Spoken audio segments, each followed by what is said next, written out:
You yearn for horizons unexplored,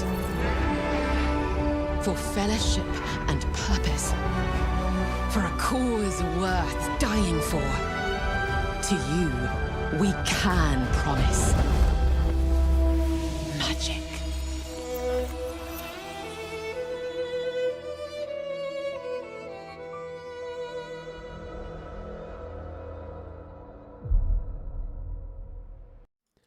Good morning, good morning, good morning, good morning, good morning, good morning, good morning, good morning, and welcome to another episode of Guild Wars 3 Daily. Your daily, that's daily dose, that's a daily dose of daily Guild Wars 3 information every day for 2 years until release. Yeah, hello everyone. We missed 2 days, sort of a day and a half. We've missed 2 days. The amount of messages I got from you guys about that. Listen, it wasn't planned. So here's basically what happened. We were getting late. I said I was trying to get it earlier in the day, and what was actually happening was it was getting later and later and later in the day. And we streamed what, midnight? Like I ended one at 2:30 in the morning, guys. So the next day, right, it got to like midnight and I was there. So what, wait, what, let's make this concrete. What day is it? It's Wednesday right now. Okay. So on Monday night it was midnight, and I'm thinking, should I start now or should I just try and push through till 8 in the morning and I'll do it for breakfast? We'll do a breakfast episode. We'll do Guild Wars 3 Daily and we'll do a breakfast. Now, technically that's going to be 6-7 hours later than normal. Technically, that will be past midnight. But really, you know, it's not that bad. So I thought, okay, I'll delay it. But when I got there, I got swamped with real life stuff. And then I got very, very, very tired. So I went to sleep. Now, what's the real life stuff? So that's what was happening yesterday. So basically cleaning the house out now. Now the situation with the insurance is that we've been told we can start works. So people have been hired. They've started wrecking and smashing up the kitchen. It's incredible to see the speed they've gone. But all the walls, all the smoke, all the soot, everything like needs to be stripped back. So basically, all my shit there. So I'd been leaving a bunch of stuff in situ, including my fish tank, right, which wasn't drained and stuff. But you know, all posters on the wall, Ritlock brimstone covered in soot. I very nearly put a tweet out yesterday saying, "Oh, cleaning Ritlock, I'm stopping him smelling of soot." But a part of me feels like he wouldn't want that. A part of me feels like he'd be happy to smell of soot. I also have a big, beautiful collector's edition Guild Wars 2 case, right? Still in the box, right? Which I've always loved the idea of doing something with one day. And if you guys know the big Guild Wars 2 Collector's Edition box, it's cardboard. But it's that cardboard where it's got like a plasticky, sheeny sort of texture to it, and it like is painted or whatever. I don't know how to describe that, right? But it's cardboard, but it's thick, shiny cardboard. Anyway, it's white. Brilliant white with the big red 2, you know, an aesthetic that I adore and have totally stolen for my own little game project, Medallion. So anyway, I had that stacked on top of a bookshelf, nice and high up and protected where it will never get wet or splashed on or, you know, accidentally kicked or damaged. Nice and high up. Of course, where does smoke go? Up. So when the fire happened, it was just a massive cloud of dense chemical soot swirling around it, and it's white, so it all stained. And so how would you clean cardboard? I was sitting there thinking it's not going to be possible. But cream cleaner, little tip for you guys, cream cleaner is fucking amazing, and clean the crap out of that bad boy, so that's good. But yeah, basically needed to get so much stuff, needed to move everything. I'd left it there because there are, so that you guys know the situation, right, is there's my own insurers, the building insurers, who I've had various issues with. But then there's also the public liability insurance that should be paying out for this from the neighbours because, well, and the council that owned it, because they were council tenants. I don't want to get into this too much, but basically, as far as recovering money for the content and the garden and all that kind of stuff is concerned, have to go to the public liability insurers from next door, which is Zurich Municipal, for what it's worth. They are really dragging their heels, and they are being a nightmare. So until they can confirm that they're actually going to pay out, the idea is to leave all of your stuff there so that when they decide to pay out, they can verify it exists. Like if you're going to claim on something that's been damaged, some damaged nice furniture, you need to leave the stuff. So you're in this weird situation of being told to mitigate your damages and make sure that you don't start accelerating the cost of the damage. But you're also being told to leave everything because they've got to prove that it's there. So on the one hand, you've got those guys, but on the other hand, there's our actual building insurers who have finally started paying out now and said you can instruct works on the property. So we've instructed works on the property, and now they're like, okay, we're going to strip all these walls back. So suddenly it's like, you've got to get everything out of the house. So I had left everything there in the hopes that Zurich would be done, but they're not. So now I'm in a very awkward position, and it's kind of added a bit of stress, and I hope it's fine. I've taken pictures of everything to prove it's all there, but I have to clear the place out. So it's gone from not having things move to suddenly get everything out. So anyway, that's what yesterday was, or at least putting it in the attic or areas that aren't going to be worked on, and it's just been a bit crazy, really. So there was absolutely no time for Guild Wars 3 Daily. I'm sorry, guys. It's funny. I've had some nice reactions from you guys who have pointed out it is a bit ridiculous to do an episode every single day for 2 years. I believed, guys. I lived the dream. Okay, I didn't really believe. Sometimes, we got 22 episodes out or something. Sometimes we will take a weekend, which is what we did. And you'll notice here, I have not waited for the normal live time. It is currently, for me, 8 a.m. Welcome. This is potatoes for breakfast. We are eating that breakfast. We are slurping it down. I actually had an omelette for breakfast. I hope you guys had a good breakfast for yourselves. And yeah, we will continue along. So that's basically the situation there. And I guess that's going to change the audience somewhat. Looking over at live chat, we're definitely moving slower here. Hello to those of you who have made it, including heroes like Fat Winks. No, not Fat Winks. Sorry, Facac Winks. I saw a username the other day, which was I heart fat guys in white shirts. 8169, who said 3 a.m. WP stream. Let's go. Yeah, I guess we got some night owls with us now. This is kind of an awkward time to stream because in the middle of a work week, people are at work right now or at school or whatever. You had a sausage biscuit and a burrito. That sounds incredibly unhealthy, which means I want it. Give it. That sounds great. You've had to deal with Zurich after you broke your leg in an accident. They're so slow. Oh, you did? Yeah, my understanding is they are one of the biggest insurers on the planet. They are, effectively a ridiculously huge bank. The literature and stuff they send you is decent. The actual handlers so far have not been decent, and we all know what insurance companies are like. The amount, just to give you an example here and to keep it vague, I wrote a lot to them of very clear legalistic arguments about the situation, to which it took a month to respond, and then when they finally did, they ignored pretty much every single point made and tried to just completely change the conversation, to which I then had to go back and say, no, listen to what we're saying, and then they had to wait even longer before then they finally say, oh, we understand what you're saying now. Okay, we'll look into that. And then it's dead silent again. And they do it just to burn you out. They do it because they know most of their clients aren't savvy. They're not comfortable writing emails. They're not comfortable getting on the phone. I'm not very comfortable getting on the phone, frankly. And you shouldn't, by the way. You should mostly do it through email. You should keep things in writing, because if it ever has to go to a third party or the courts eventually, it needs to be seen what everything was said.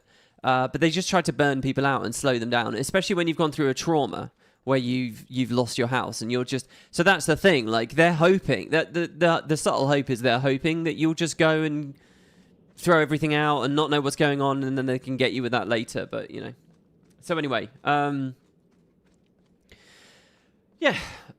evening in Australia, so it's perfect. Yeah, we're kind of doing an OCX stream in a way, aren't we? Well, OCX people, I hope you enjoy. We will, as all episodes of Guild Wars 3 Daily, We will be talking about Guild Wars 3 at the start, and then we'll move on to like a focus section, which can be any of the 3 games. It's funny, I'm getting a lot of weird comments at the moment. I get like some condescending comments where people say, okay, the episode actually starts at 1 hour 30, and they'll put their timestamp in there, right? Because it's not real. None of it's of value until it's the thing that the title or the thumbnail is talking about. And at the same time, I'll get a bunch of people saying, no, you can only talk about Guild Wars 3. Excuse me, what you do? Don't talk about Guild Wars 1 if it's a Guild Wars 3 show. Just saying. And it's like, I want to put those 2 people in like next to each other and watch them fight. You was watching Wonder Man on Disney Plus, but you saw the stream Wonder Man. What is that? Is that the next in the... Is that an MCU thing? Wonder Man? Delay, deny, depose. Yeah, those are the 3 words. I mean, I'd like to say that's more of an American health insurance phenomenon, but I'm sure it's not, right? But those are the 3 words that Luigi scratched onto the bullets he fired, aren't they? And then, which is what a book was titled, and the book sold out on Amazon immediately. I haven't read the book or really looked into it, but... On WP, a toasted bagel with Philadelphia cream cheese and bacon fries for breakfast. Bacon fries. Now, what are bacon fries? Are those the little bacony bits that you sprinkle on there? Like if you go to, you know, a salad bar at, you know, a chain restaurant in the UK, and you can convince yourself it's a healthy starter, but then you put bacon bits all over it. Man, I want to get that right now. I haven't gone out to some place with a salad bar for a while. I would so eat that shit right now. And I've just had breakfast and I feel that way. But yeah, omelettes aren't too bad. As long as you don't put too much cheese in there. And if you use those little sprayy... You know, instead of using like actual vegetable oil or whatever, you spray the pan with the low-calorie sprays, like the sunflower oil or whatever. You can keep... Yeah, it's not bad. It's better. So one thing I'm a sucker for breakfast. As I've told you guys many times before, breakfast is one of my favorite words on the planet. I love it, right? Breakfast. All breakfast foods are amazing. And but they're also unhealthy. One of my favorites is just fried egg on toast. I love fried egg on toast. But if I'm trying to cut back on the bread and trying to lose weight, you go for an omelette instead. An omelette is much better. Because you kind of get the crispy, toasty experience if you leave it in the pan just a little bit longer that the toast would give you. I don't know. It's not the same, but it's close enough. So what are we doing? Should we get into the comments here? Let's see what everyone else has to say here. Hello to Stray Particles. Yeah, we are still working on the PC fund. You've been with this franchise for 20 years. You're interested in all 3 games. Yeah, exactly. Look, at the end of the day, guys, the buck stops with me, and I like all 3 of the games. So... I'm going to cover all 3 of the games. We got Guild Wars 2 balance to come next, alright? So buckle up. Buttercup. Bread's fine, you just got to work off the carbs immediately, go for a jog, etc. Yeah, if you're the kind of well-balanced, you know, reasonable, you know, responsible adult that has got time in the morning to make your little toast and go out for a jog before you go to work or whatever. All 4 games. Sorry, yes. We must remember Ritlock's Critter Rampage. Sorry, all 5 games. Because, of course, there's Mistbound as well now. And one day, I hope to have an auto-battler as well. Aid Kit is there, says, damn, 3 AM for me. I'll have to watch it tomorrow. Oh, that's a shame. Well, yeah. Look, that's the other thing. We take a day off. People get time to catch up on the VODs, don't they? That's something at least. Did anyone see a Guild Wars 1 Paragon wave? 5 Paragons plus 2 Warriors. I did see a video on Reddit for that, and it looked ridiculous. It was amazing. The amount of buffs that they were bouncing was fucking hilarious. In fact, maybe I can get a link up for that, and I can show you guys that right now. That was so cool. It was so crazy. And I adored it. So hold on one second here.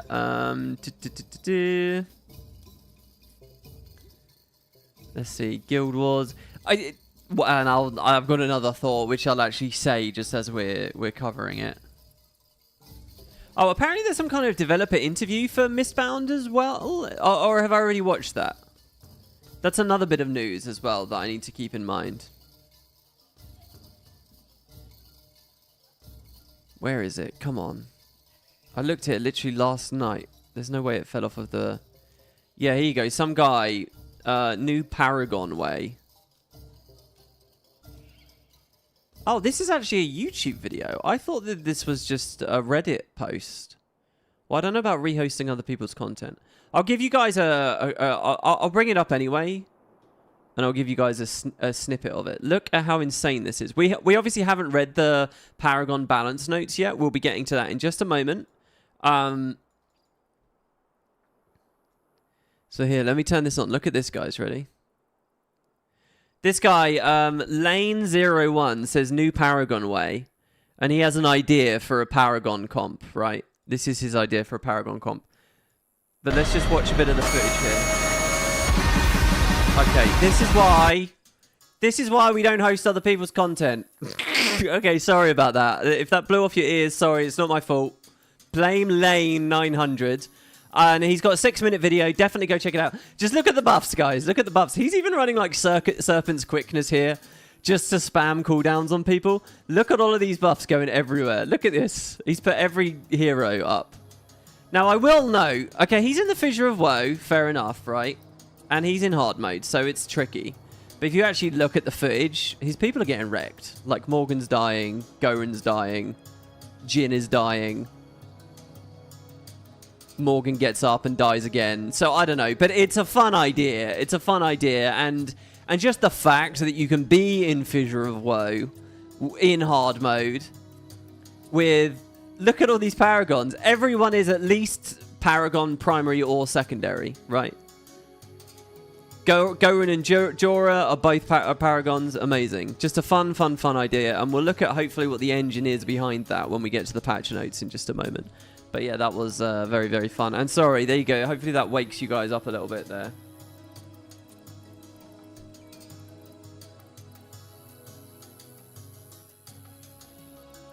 I'm sorry, everyone. I'm really sorry. Blame him. Blame him. This is a ringing endorsement. Yeah, so let's get into some comments. Let's talk about Guild Wars 3 for a bit. There were obviously a bunch because there were multiple days in which you guys could catch up. I'm really sorry on this occasion because I just kind of grabbed some recent-ish ones. And just like a small selection, I only have 10 comments here. If you feel you dropped a great comment in recent days, please feel free to repost it and I will get to it. The worst thing that can happen for this series is the comments disappearing. So, you know, just hit pause, drop your thoughts, and we'll see where we go with that.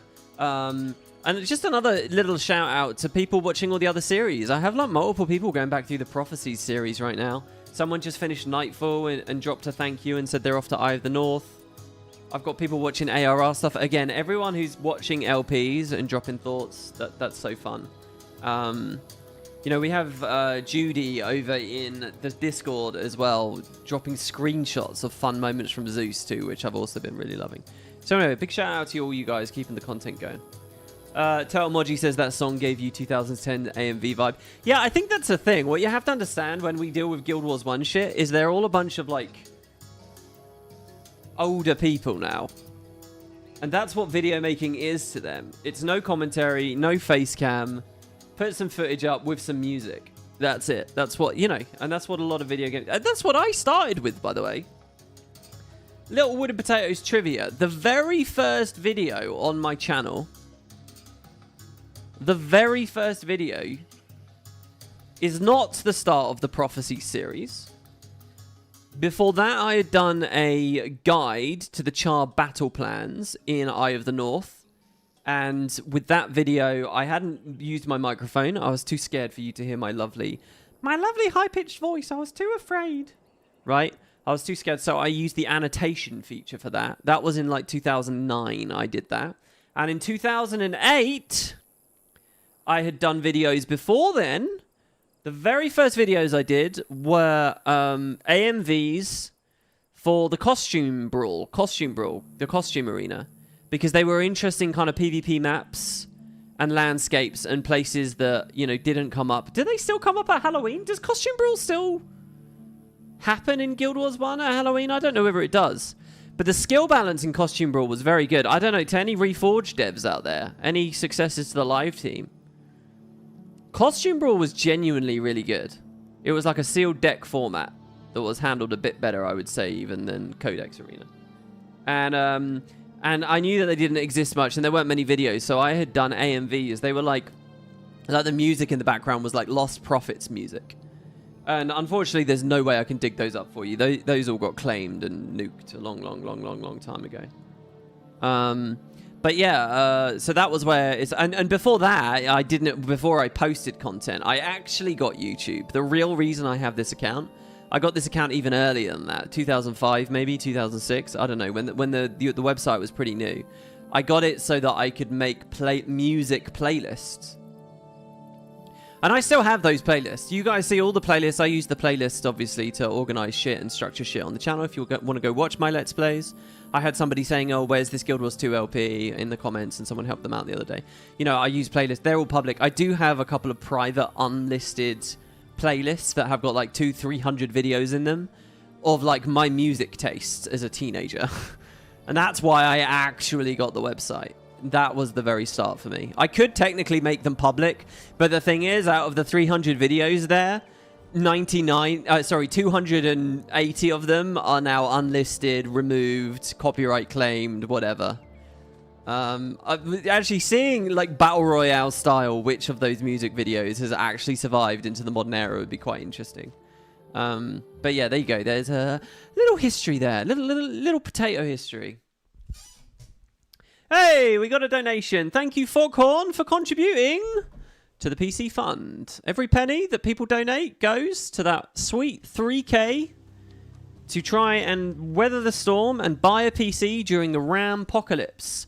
At which point we can bring back the Oblivion series. Well, we can bring that back anyway. But we can be prepared for Guild Wars 3 is the real thing. Foghorn 8 with £5. There you go, 5 out of 3,000. Thank you very much. Would you commit your next PC to being pink with comedy ears and snout attached? The question we're wondering, I'm sure. Well, unless I start doing camera stuff. Oh god, that sounded a bit salacious there, didn't it? Let's get this comment off screen. The poor guy's been waiting for a comment for a long time. I don't see why it matters. That's the thing. Like, I don't really get collabs from companies and stuff. I got a care package thanks to ESL years ago, once, from Sennheiser, and they gave me some amazing gear, which I'm still wearing right now. The headset I'm wearing is Sennheiser HD 598 SE. If you guys know what that is, a HD 598. I think it's still really expensive. I think it's like a 300 quid headset. Good, high quality headset. I have it connected to a baby face. They didn't actually contribute to the baby face. But, you know, they gave me shit, like swag and merch. And that made me so happy. Honestly, that was fucking awesome. But there's no way they got a return. Maybe they get a return. I'm still endorsing them now to this day. Years later. That was like a decade ago that happened. But, you know, if I had a camera, you would clearly see that that's the headset I'm wearing. Or, you know, maybe someone would send me a racing chair. I'm still sitting since the house fire, guys. I'm still sitting in a shit like grandpa chair right now. Like, I'm not sitting in a good chair. Because my real chair fucking stinks still, and I'm just gonna... Have I binned it? Behind me? It's behind me. I need to bin it. Even after cleaning it. You can have a PC cam instead of a face cam. Oh yeah, and then everyone's just like staring at it. I've seen streamers do like pet cams. They're pretty cool. Every time we run into bananas in games, we just send him screenshots. A friend of yours got a pre-built PC from Guerrilla Gaming, and all the photos have yellow lighting. We all make jokes. I mean, wouldn't that be sick? Wouldn't it be amazing if we didn't have to do a PC fund? We just fucking got a PC? How long has it been since the potato face cams? They're at least 10 years old as well. I still have those, by the way, and I can still easily set those up. Like, we don't have Liz on screen. Oh, yeah, I turned Liz off because I was scared of lag before, wasn't I? Let's bring Liz back. There she is. There you are, my darling. There we go. But yeah, the potato cams. Well, they're variant because I did those over 2 batches. Sorry, guys. We're really not getting to the topic very quickly here, are we? Look, it's been 2 days. I'm looking to catch up with people. I did those in 2 batches. Like, I did a first big batch, and then maybe a year later, a year and a half, I don't know, 2 years maybe. I did another batch. And also, I did, like, fan potatoes, fan cams. where people could submit their own. And those came in over, like, you know, the next decade. I kept getting submissions from those. So they kept arriving. We could go back to that and open that up if it felt like people were going to submit it. I miss getting fan art. We haven't really had much. And that, to me, was all credible, real fan art. You need a Guild Wars 1 list and a Guild Wars 3 list variant. Yeah, we got to find, like, Vec out of a cutscene and then in a cutscene and get, like, a talk cycle of him. It is theoretically doable. You know who the person to ask, honestly, and I would never do this. I'd never put this pressure on them. But it's the most productive member of the community, who has got incredible technical skills and has worked for years on any number of fun fan projects. It's the venerable That Shaman. That Shaman could make those. That Shaman is very good at pulling models out of the game and stuff. And I would say That Shaman took that crown a long time ago. He's still, to this day, has a very, very good... I don't know if he's still on Twitter. I see him on Blue Sky now. I love seeing all these people with these tags, by the way. The Reforged tag kind of ruins it a bit because it's, like, meaningless. It'll be good when Arenanet remove that. And they're really, when you see a tag, you'll know, oh shit, that's an Iron Man character. That's a permadeath character. Get some photos of potatoes in the burnt house. Well, I don't really like spending time there. The workers yesterday, right, while I was, like, packing shit up and moving things around, they smashed the sink. And holy fuck, did it smell bad. Raw, gaping sewage being, like, shoveled into your mouth if you dared to open your lips. It was outrageous. It was so fucking smelly. And I want to be clear, I've only been at that property for about 11 months or whatever before the fire. So, I'm not to be blamed for that rancid smell. Why am I talking about this rancid smell? Oh, yeah, I don't really want to be there. Because even at the best of the times, it stinks. And it's just depressing and sad and caked in sticky shit everywhere. It's not fun there. It's not fun at all. I did take a couple of pictures yesterday just of the property having now been emptied. Just in case Zurich ever ends up being a bitch about it. I have the metadata there showing, look, this got emptied on this date. You had more than enough fucking time.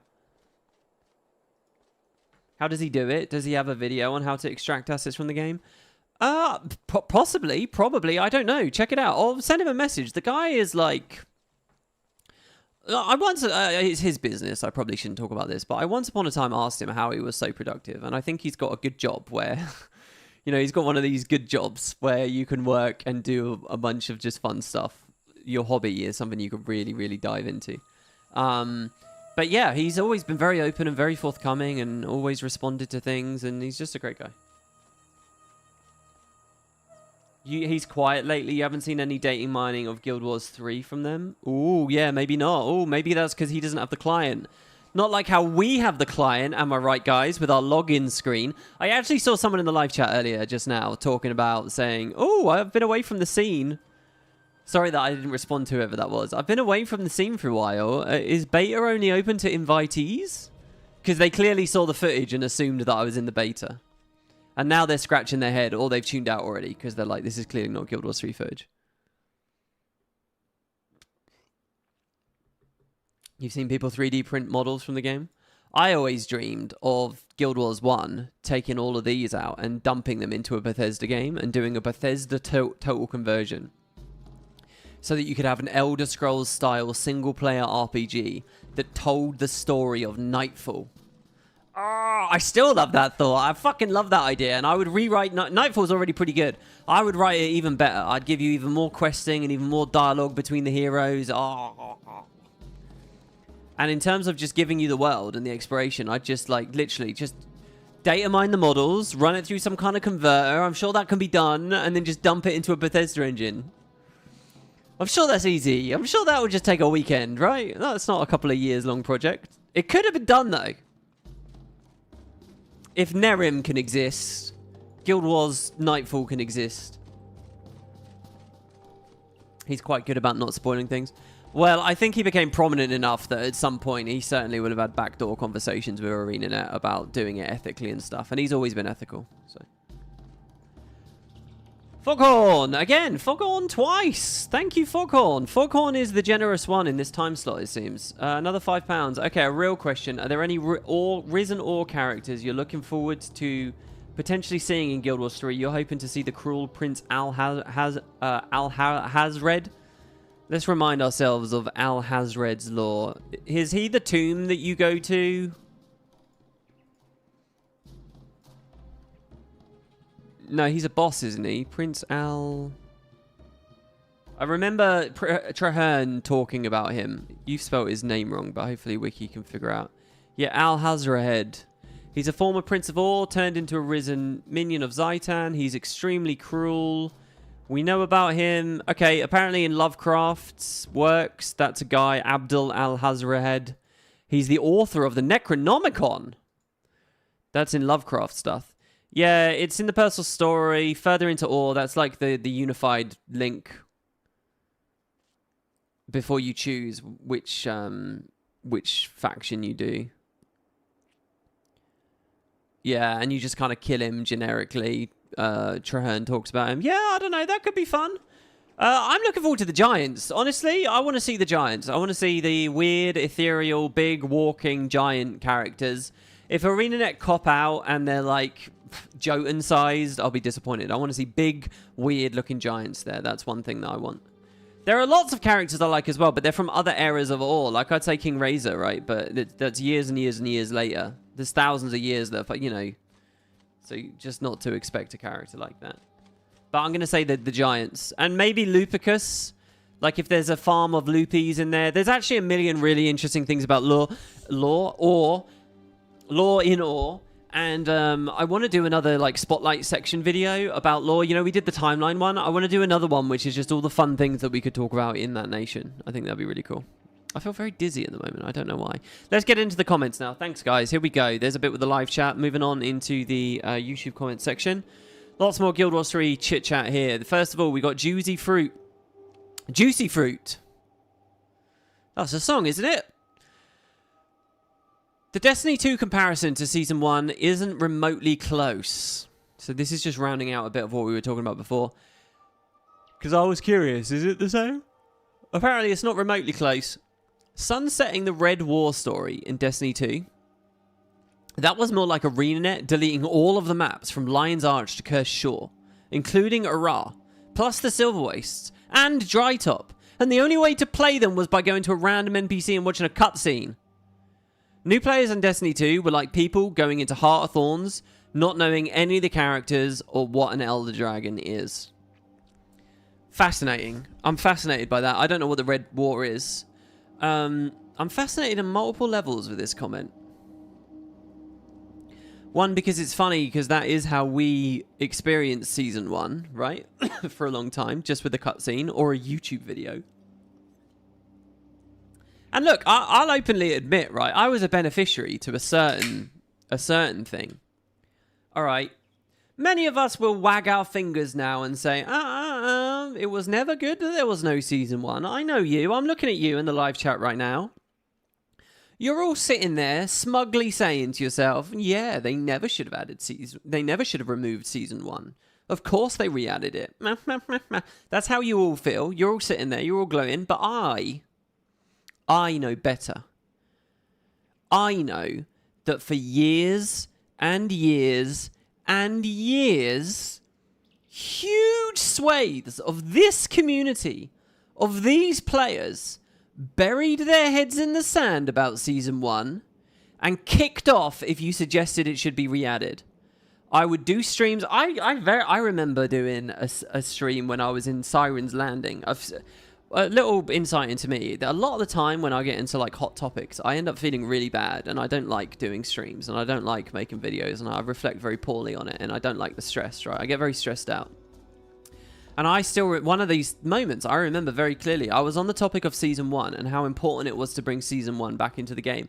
And I remembered several people in the live chat really digging their heels in, talking about how it was a terrible idea and it wasn't worth anything and it was fine because there was a cutscene. And I remembered like really a big back and forth about it. I remember I was streaming in Siren's Landing. I don't know whether it was because Siren's Landing was new at the time or what, but I just remember coming out of that stream feeling really, really bitter, like just genuinely upset and not happy being a streamer or whatever, because I felt like I hadn't argued my side well enough, or it was just, or that it toxified the atmosphere or something. I don't know, just bullshit that I always end up thinking about. But anyway, that was not a weird circumstance. That happened all the time. Huge amounts of people would just say this. Just go watch your lore video. WoodenPotatoes, you have your own lore videos about it. And I was a beneficiary of that. I was a beneficiary of people for years just saying, it's fine, you don't have to play this shit, just go watch YouTube videos. A lot of people believed in that. So let's not all sit here unified now, wagging our fingers, saying it's so obviously a bad idea. A lot of you defended the idea. A lot of you said it was workable. And a lot of you would again if the company told you that that's the plan they were going for. Now, is that because you're not thinking for yourselves? Is that because you really have a point? Is that bootlicking, as the cynics would say, or whatever? I don't know. Let's not get there, right? But the point is that a lot of people openly like this idea of what Destiny are doing. And it's funny, right? Let's read what Juicy Fruit says again here. New players in Destiny 2 were like people going to Heart of Thorns, not knowing any of the characters or what an Elder Dragon is. I just want to be clear, I think that's terrible, right? And I don't think that's workable. I don't think that fosters a real love of the franchise. I don't think that creates sticky players that will stay and grit their teeth through the Giala Delve corridor patch, waiting for better times, right? Truly dedicated fans. I don't think you get dedicated fans. I think it's a bad idea. But can I just point out, one, the community was happy to accept such actions because Guild Wars 2 itself basically did this. Like people going into Heart of Thorns, not knowing any of the characters or where an Elder Dragon is. Hello? From Season 2 onwards, Heart of Thorns, how was Guild Wars structured? What happened when you bought a Heart of Thorns, guys, and they released the Revenant? What happened? You got a level 80 boost. What do you constantly get? Level 8. And what did Arenanet design the level 80 boosts to do? They designed to skip you to the Silver Waste on the doorstep of Heart of Thorns with no need to play the personal story. They did not... Final Fantasy makes you pay for the ability to skip all that shit. Arenanet didn't do that. They said, no, you can skip it all. Fuck it all. Just go. Just start straight away in Heart of Thorns. You're not going to know who any of the characters are. You're not going to know what an Elder Dragon is. Hell, even if you had played launch and now you were skipping to the start of Heart of Thorns, you still didn't know who any of the characters were because you had skipped the introduction of all the characters in Season 1.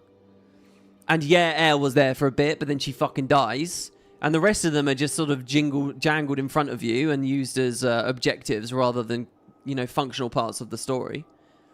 And then you get them out of the blighting pods and then they promptly fuck off from the story again.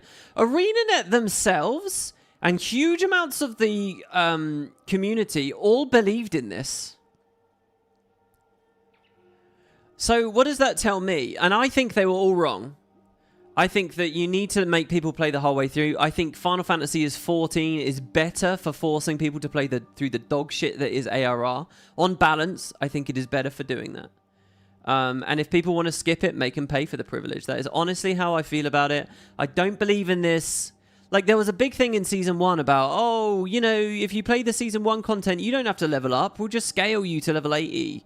There was all this stuff. So I think they're all mistakes, right? But clearly, across Western game studios, right, there were metrics given by publishers, by market researchers, I don't know, by analysts that said the numbers show you need to let people skip and you need to just let them play the most recent stuff. That's what you should do. Clearly, all these devs were being told to act this way. And it led Bungie astray, and it led Guild Wars 2 astray. So it's funny. It's funny. I think, yeah, fine. The Red War stories being removed sounds like a lot more than what Arenanet removed. But Arenanet were operating on the exact same principles. They really were. Anyway, my hope... See, this puts me into a tricky position, okay? Because, you know, let's all be smart here. Like, if the statistics show something's true... Our little anecdotes don't necessarily overbalance that. So I'm in a weird spot now where I say it's a mistake. I say it might give you a little bit of short-term retention, but not long-term retention. I say it's giving people a shit experience. But if their metrics show otherwise, then their metrics show otherwise, guys. I can't argue with the maths. So I don't know. To move this to Guild Wars 3, where does this leave us, everyone? Do you think Arenanet will be open to sunsetting stuff, but not just... Okay, so like fear of missing out, I think we've moved on from that, and they're not going to be very interested as much as they can. Sunsetting, I think, has been proven to be controversial enough that whatever the stats showed, fuck it, let's not do it. But what about this this skip mentality? This... Okay, so just to be clear, WoodenPotatoes, what I believe is if you release an amazing Living World patch into Guild Wars 3, whatever it's called, it might not be called Living World, but whatever, right? Just bear with me. You put a big live service update. What if WoodenPotatoes is at the company? What WoodenPotatoes argues is don't let people skip to it. Use that as the carrot to make them play the game. Make them level, make them get gear, make them unlock skills, make them play the tutorials as they were originally made, make them go through the motions at the pace that they should be going, and use your fancy new updates as the carrot. I don't care if they bitch on Reddit. If anything, it's good that they're bitching. Not all bitching is bad. Sometimes it's just a bit of natural community friction. And make them play, because they will invest in the game long term. And if they end up playing your carrot and it wasn't very good because it was just fixing signs in Flame and Frost, who cares? You've at least coaxed a huge amount of playtime out of them that they'll be looking for rewards on. And they might say, oh, well, maybe I'll try dungeons, or I'll try raids, or I'll try PvP, or I'll try World vs. World. At the end of the day, I just spent all this time leveling up. I'm not going to spin out straight away. And look at the social side of it as well. They're sitting there bitching, oh, I have to play everything. Well, okay, maybe your guildies that got you into the game will help you now. Maybe your friend groups and your private little friend discords will play with you. That's what WoodenPotatoes argues. I argue it's better for overall retention. Push people through the whole thing. I don't really like this skip forward mentality. But maybe I'm wrong, and these companies clearly believe in it. And what do we think for Guild Wars 3? Are Arenanet going to carry on with that? My gut instinct is that they will, because of the respecting your time philosophy and all of that shit. I think Arenanet have been wrong to do it throughout the course of Guild Wars 2. I think there's nothing wrong with encouraging people to be fanatical about your game and giving them long-term chase goals and you know, giving everyone a unified experience is so important as well. Someone in this live chat right now, someone watching this video, someone in the YouTube comments, someone watching me, guys, has only played like Secrets of the Obscure, right? They skipped the whole lot. Someone else has only played POF because they skipped there for the mounts, because that's what their friends told them to do, because it was more efficient for them to do it that way. And, oh, Heart of Thorns is terrible without mounts, so skip that. I actually did a new player guide 2 years ago where I specifically made the same recommendation, right? And so I don't want to argue, I don't want to discuss the virtues of one idea or another, right? Maybe it is a good idea to skip to Path of Fire. I certainly advocated for it at one point, right? Maybe it is. But what I want to just point out is this idea of people having very diverse experiences, and people that haven't gone through that unified thing where it's like, I'm a Guild Wars 2 player, I have gone through the story, and I've had similar experiences. And that's important to keep the community on track with one another, to stop it getting so vicious and annoyed with, you know, and so that everyone has that same like baseline, so that you don't go to the Guild Wars 2 forum, see the comments that they're dropping there and think these people are fucking crazy. These people are aliens. What the fuck are these people talking about? It's because they don't have the same game experience with you. I don't think the studios should be encouraging people to do that. I think we should all be in the same boat as much as possible. Now, balance patches will come in, and live service games will change over the years, and inevitably, we're not all going to be in the same boat. But we got to try and pull together to a certain degree. And so this like skip shit, I don't believe in it. I just don't. I think it makes all that stuff worse. God, I just used pull together. Do you know why I use that? Because I listened to fucking Andy Burnham's speech yesterday, where he rambled. He successfully rambled for 30 minutes about how much he loves having Manchester's dick in his mouth. Man, his entire thing, right? And that's fine, right? I don't live in London. It's fine.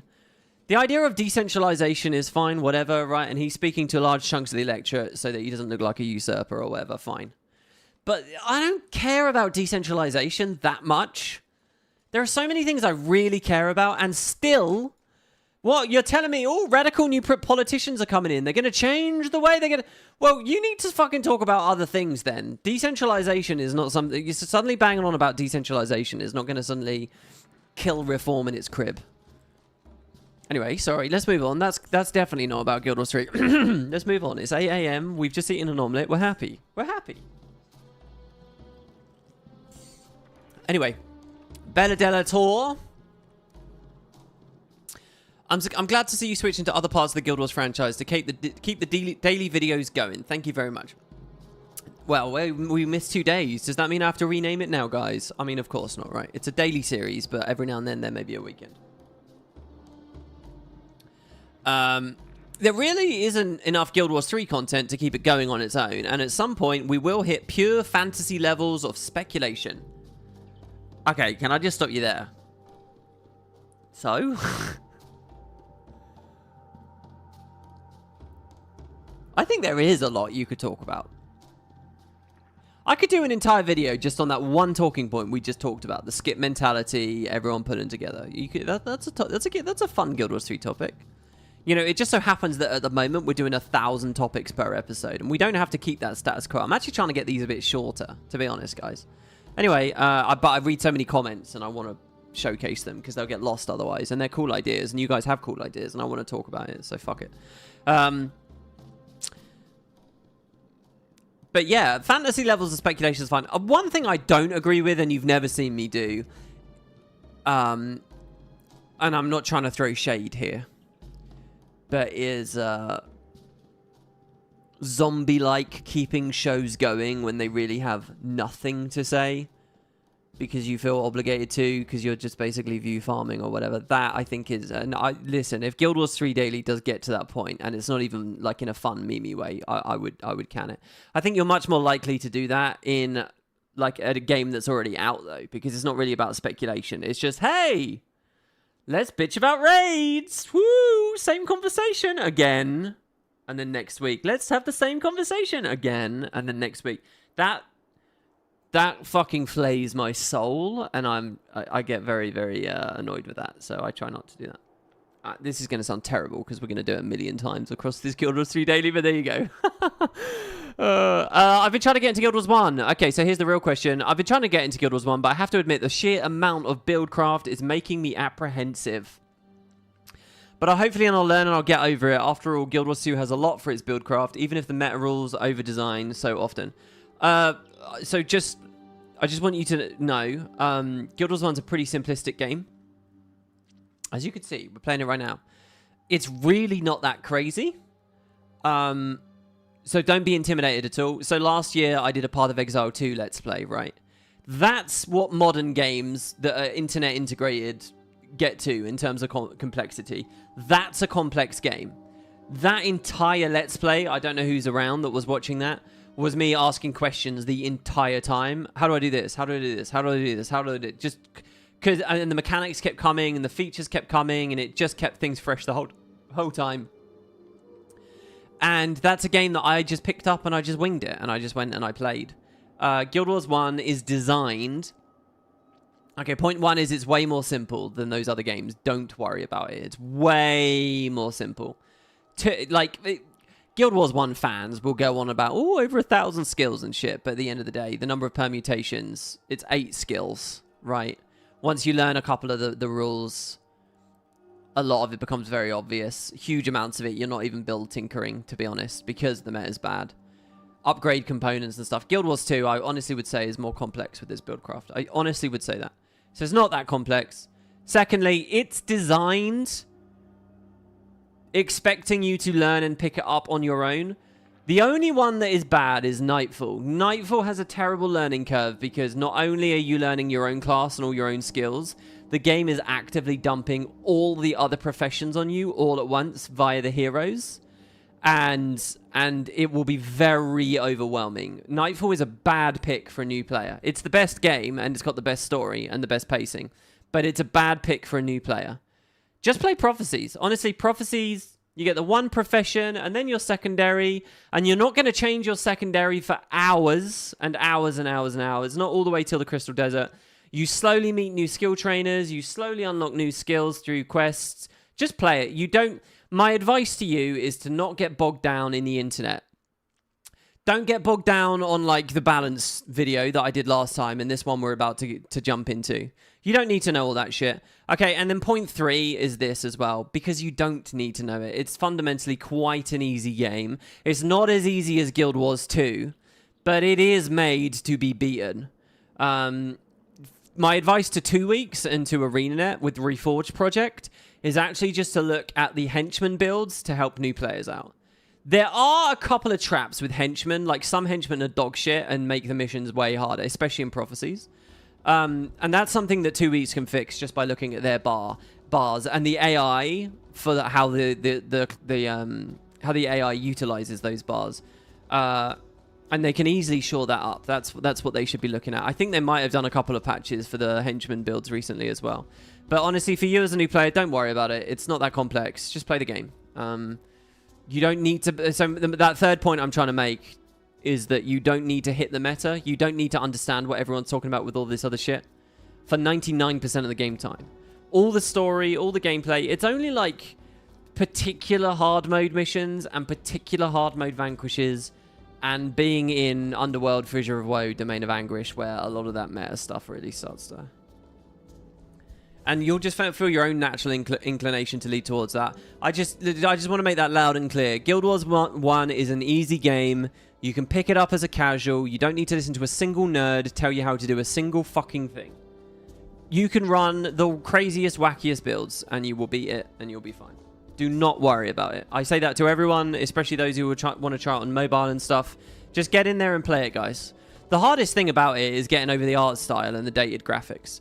By the way, on that note, apparently Guild Wars 1's getting Guild Wars 1 Reforged is getting review bombed on the Google Play Store. Not on the Apple App Store, but on the Google Play Store. People are bombing it. What's the deal there, guys?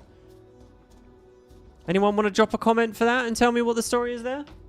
We have a donation from Laura. Thank you, Laura. She skips the queue.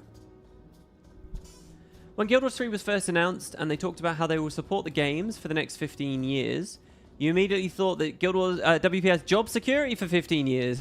Thanks for the content. That's very nice of you and selfless of you to immediately think something like that. Thank you. Yeah. What are you talking about, though? That's 20 Aussie dollars there, by the way. What are you talking about? They'll support them for 15 years? Hello? I missed that quote. I don't remember them talking about 15 years of Guild Wars 1, did they?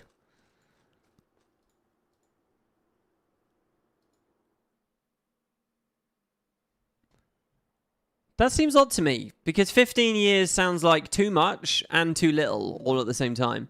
I know that Microsoft, or 343 as they were, said they were going to support Halo Infinite for 10 years, which was so stupid. One, because the name of the game was Halo Infinite, right? And no matter what the what Sonyan justifications were for that, the obvious doylist hint there was, hey, it's a live service Halo, it will go forever, new campaigns forever, this is it. This is Halo the MMO, basically, by another name.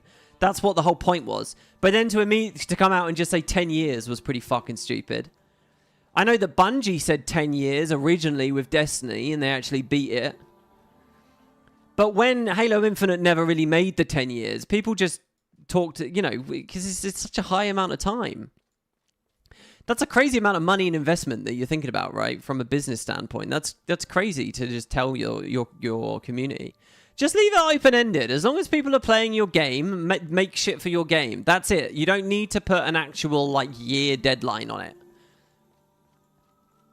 And that's basically what I think the Reforged guys have been doing. And what I was sort of pushing to hear from them in the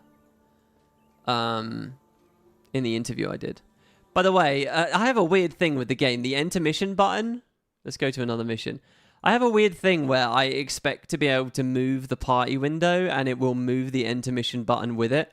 And the reason I have that is from all the times I've messed with like UI in games, but they're still technically coded on the back end the same way. So it just looks like that's floating there and needs to be positioned in the right spot. Anyway, yeah, it will be cool. I mean, I would hope for more than 15 years, right? I will also say, whether the game is being supported or not, it doesn't necessarily mean job security. If you lose your passion for it, if you covered all the meaningful topics, both of which have happened to me in spades in different ways, you know, there's loads of things that can just completely knock you off track and just not make it feel good, and it's not really security. You know, if everyone's hating the patches that are going into the game, what do we actually consider meaningful development to be? How spaced out are those releases? You know, if you expect a certain cadence during Season 1, and then all of a sudden there's a huge gap as we move into Heart of Thorns, and then a huge gap, and then only raiding content, and then a gap, and then finally Season 3, and, you know, it's... You can get a lot more security in other industries, I'll tell you that. Not that this is a bad industry, obviously. It's incredibly privileged and lovely. Let's go to the next question. Bella Delator. Sorry, no, that's the one we already read. Next. I only have 10 questions here, guys. We've somehow managed to already go for an hour. And we're only on question 3. What the fuck? Fenui10 says, I am also observing the current Guild Wars 2 story that very suspiciously started talking about the Pale Tree's health around Janthir Wilds. Actually, I think the first little tidbit was, there's something for your bingo cards, was in, I did not realize I said that word so much, was in Secrets of the Obscure, which again, I think probably lines up with the start of the production of this thing. The Pale Tree's health around Janthir Wilds after years of nothing about her. Also, I don't think it's fair to say that there was nothing about her for years. I think, let's not confuse ourselves. I think of all mysteries, I think you misunderstand what's happened with the story here. I think of all storylines that have been platformed and then dropped, such as, you know, the Royal Locket, the Crichton Royal Locket, or what's going on with Lissa, or what's going on with E, you know. There are these storylines that are out there that it's like, well, where's that going, right?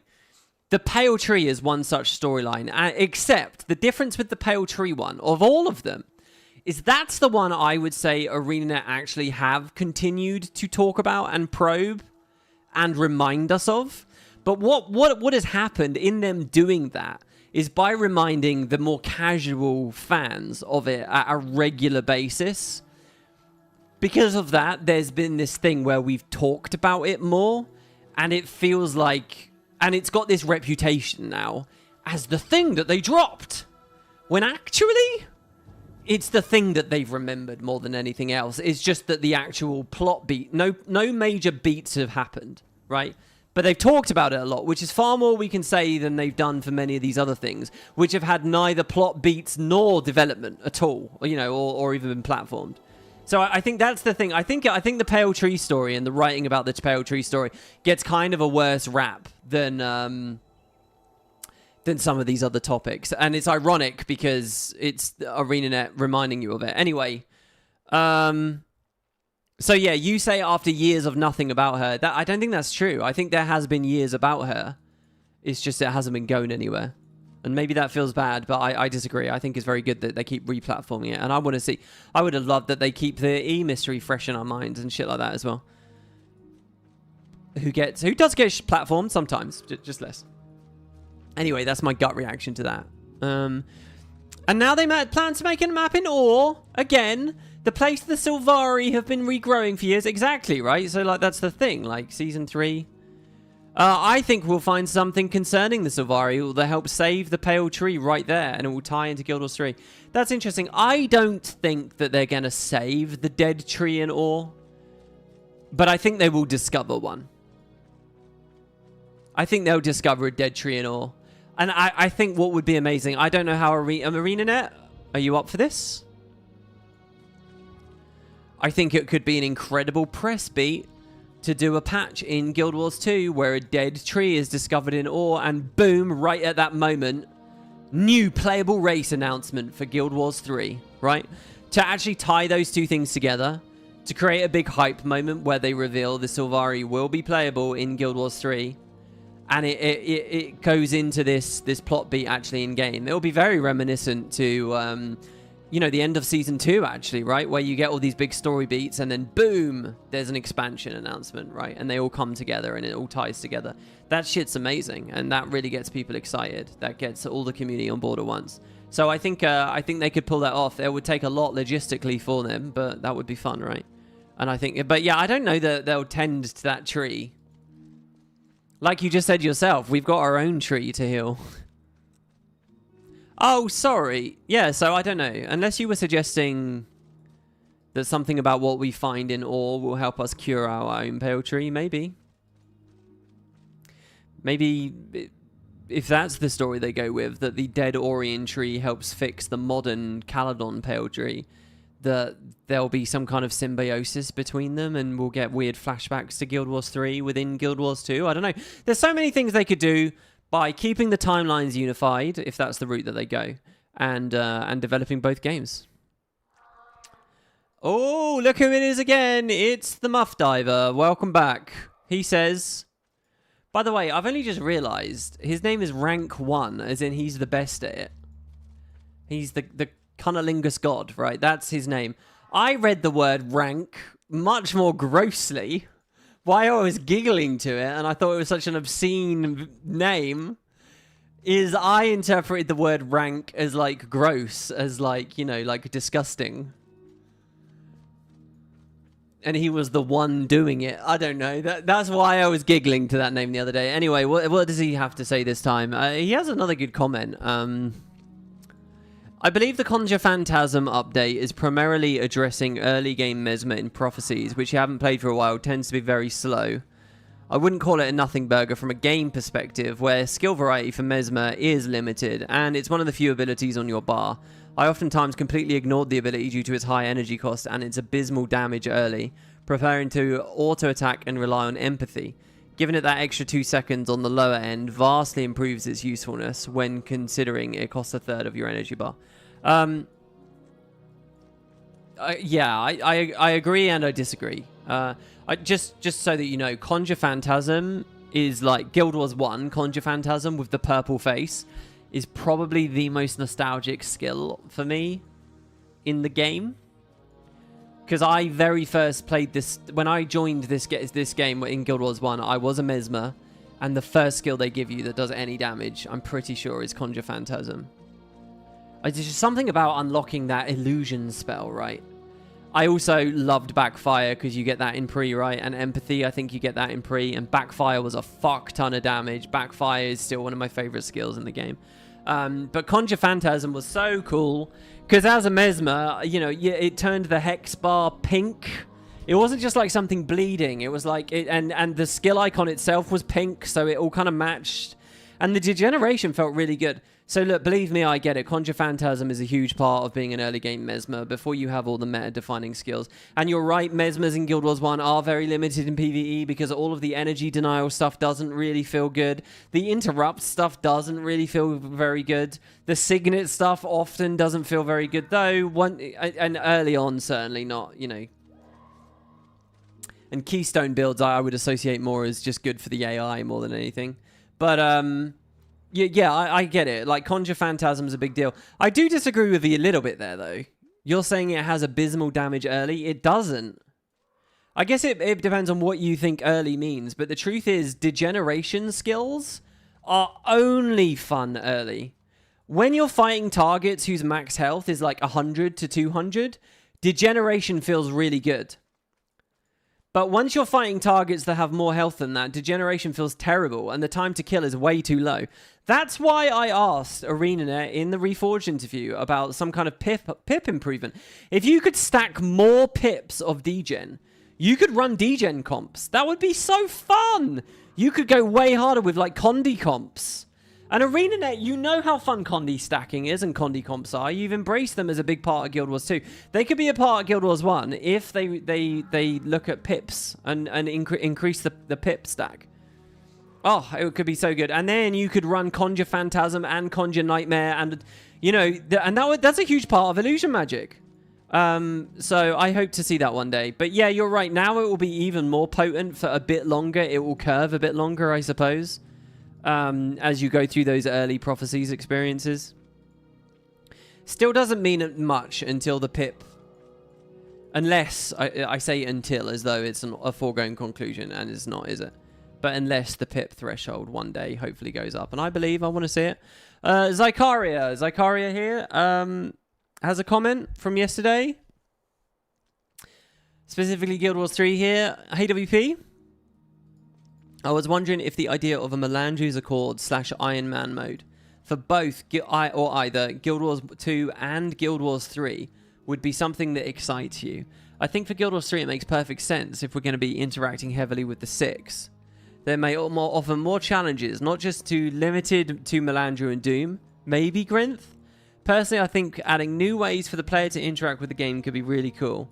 Guild Wars 1 has some good chase goals, like prestige armor, and it requires specific farms for specific materials, which seems like a core part of the game for a long time, so it fits nicely. Guild Wars 2 could be interesting because it could completely remove gem to gold conversion on a Melange's Accord character, giving players who want immersive visual progression. Even seeing a Melange's Accord character with one legendary weapon would be exciting, even for those of us now desensitized with full armories or a rare infusion, and know that they actually got it lucky and they hit big. What really excites me is if they do have plans for more godly accoutrements in Guild Wars 3, is that they would be designing game features to interact with those alternative modes. I think you've got a bunch of really great points here. I think my instinct about a Melange's Accord character in Guild Wars 2 was very negative. And the idea of Iron Man in Guild Wars 2 is boring because item nomenclature means nothing. Because for bog standard normal gameplay, even just getting greens is fine. And they throw all of those items at you anyway as level up rewards and as personal story rewards.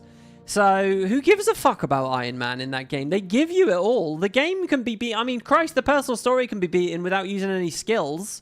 Yeah, it gets a bit harder in Season 1, 2, Heart of Thorns, but they give you everything. And, you know, you don't have to go and buy, and there's no economy tied to unlocking traits. There's no economy tied to unlocking skills. So, like, who gives a fuck? Melange's Accord means nothing in Guild Wars 2. That was my instinct. But I think you've got a really good point here. Legendaries, a legendary that someone definitely earned for themselves and didn't buy off the TP.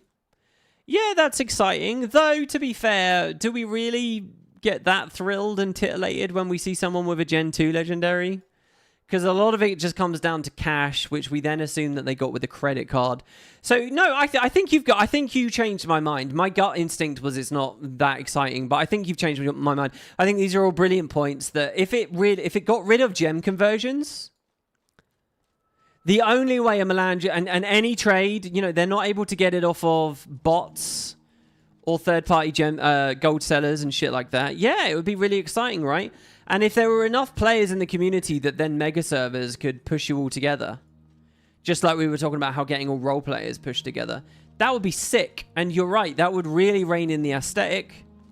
Knowing that they've got cool, flashy gem store skins because they completed achievements that gave them randomized unlockers. That would be so cool. I've always loved the idea of doing seasons in Guild Wars 2 where you go back to having 0 skins and the skins are only on that shard.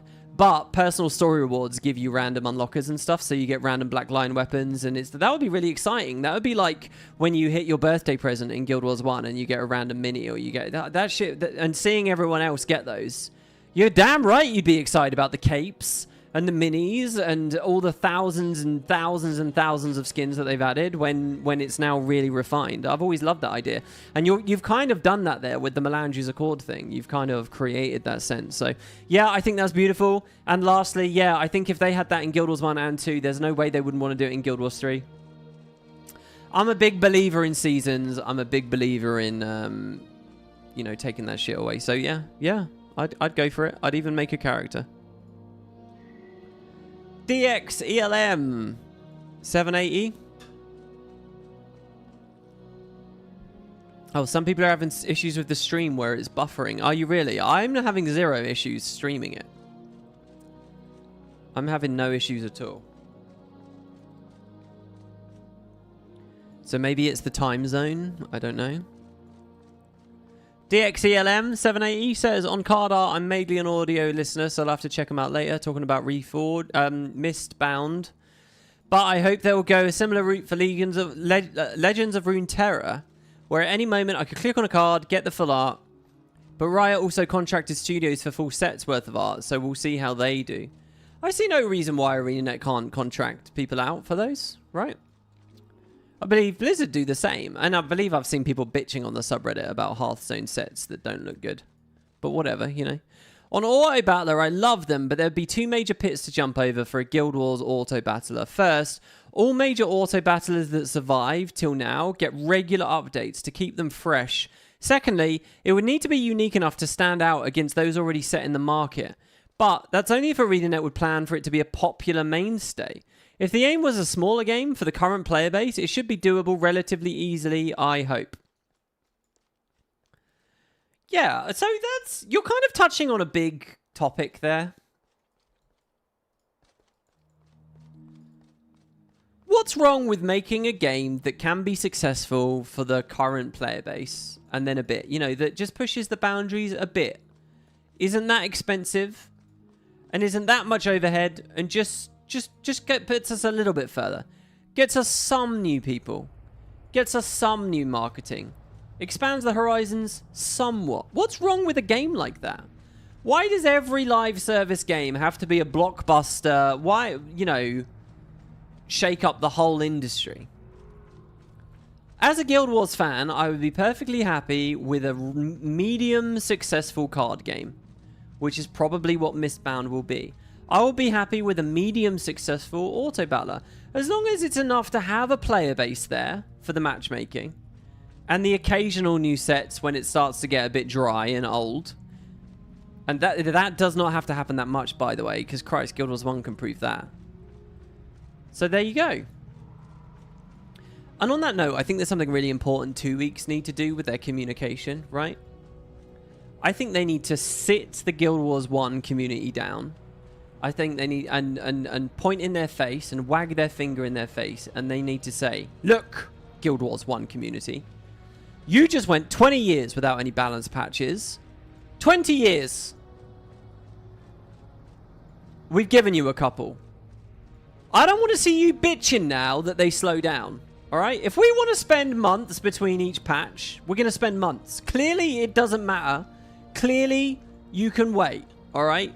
We're going to do careful balance patches when they are ready and when we feel we're making good changes. We're not committing to fucking one a week, one a month, one a quarter or whatever. We're doing it for things that we have the enthusiasm for and we think we understand and we want to do. But don't rope us into some fucking schedule and tell us that the game's going to die if we don't act according to that schedule. Because at the end of the day, you just waited 20 years and the game was fine. Yeah, if things get a little bit stale, that's going to suck. But, you know, if we have to do these irregularly, we're going to do them irregularly.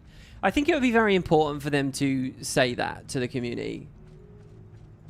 Because I just think it's a bit rich for us in the community to immediately start bitching that balance isn't fast enough because we start to feel it, because we start to acclimate to it, right? When the reality is, you can wait a long time with Mistbound. You can wait a long time with the Guild Wars Auto Battler. You can wait a long time with Guild Wars 2. You can wait a long time with Guild Wars 1. And the balance patches have to be there, and there have to be updates. But maybe slower is not the worst thing in the world. Maybe. I don't know. It's weird to hear myself make those arguments, because I've long time been a proponent of fast, small balance. It's very weird to hear me say all that shit. Maybe I don't agree with what I just said there. Maybe I'm just being devil's advocate with that. I don't know. Maybe I don't agree. Here, check this shit out, guys. Look at this. Oh, yeah, that's right. The fucking novel right here.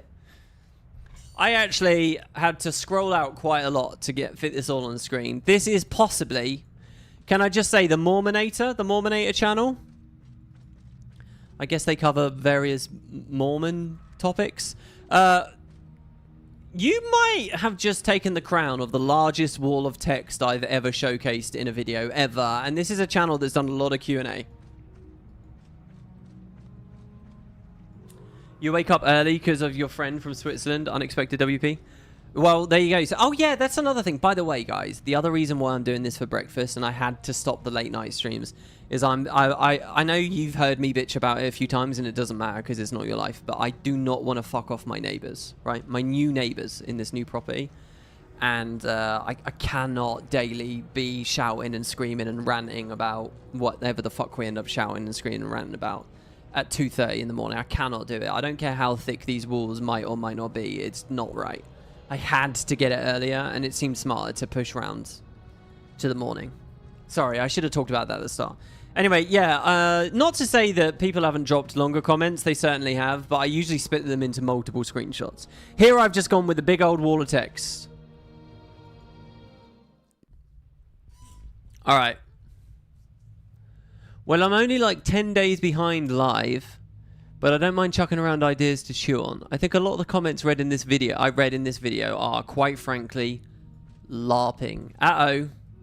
Have we been live action role-playing, guys? Have we been pretending we understand the video game industry when we don't? Uh-oh, Spaghetti-O. Uh-oh. I don't mean that as an insult. It's just a lot. I did. It's just a lot of people share their opinions on things that we can't exactly flash a badge of education about. In business, everything can be seen as a subscription. I'm not saying it is. We just break it down to something called lifetime value, LTV. It's the value that an average consumer has over their course of engaging with the product. You can break this down into a monthly amount if you wish. If you are someone who buys the deluxe edition of each yearly expansion, or whatever the $80 US dollar one is that comes with gems, congrats! You are now a subscriber of a $6.67 a month. And the company takes this into consideration. If you buy any mount skin from the gem store for, who knows, $20 US dollars, congratulations! Your monthly subscription just increased to $8.33 per month and grows from there. And as WoodenPotatoes pointed out, each of those purchases was an active decision and not one forgotten about, like with other subscriptions for different services. The prime example I like to give when discussing these topics is prices on Adobe Photoshop and its other products.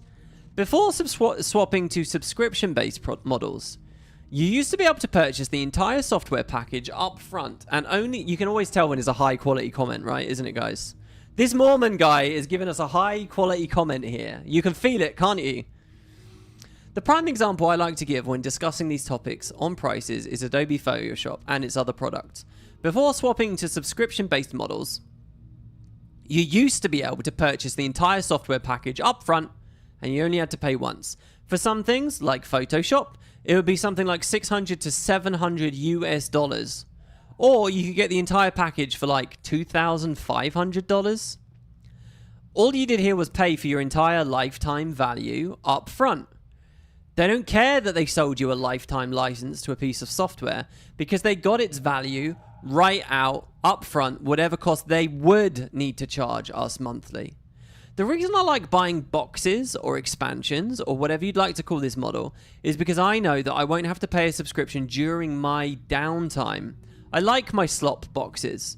And this gets a little broader in terms of economics, but it's very possible that in these last 3 years, Guild Wars 2's expansions plus the MTX makes the studio enough money to fund itself, the Guild Wars 2 team, the 2 Weeks team, and the development of Guild Wars 3, enough that the player drop-off wouldn't affect their bottom line enough to care if people went to Guild Wars 3 or stopped playing Guild Wars 2 until Guild Wars 3, and enough that they could promise more future expansions for Guild Wars 2.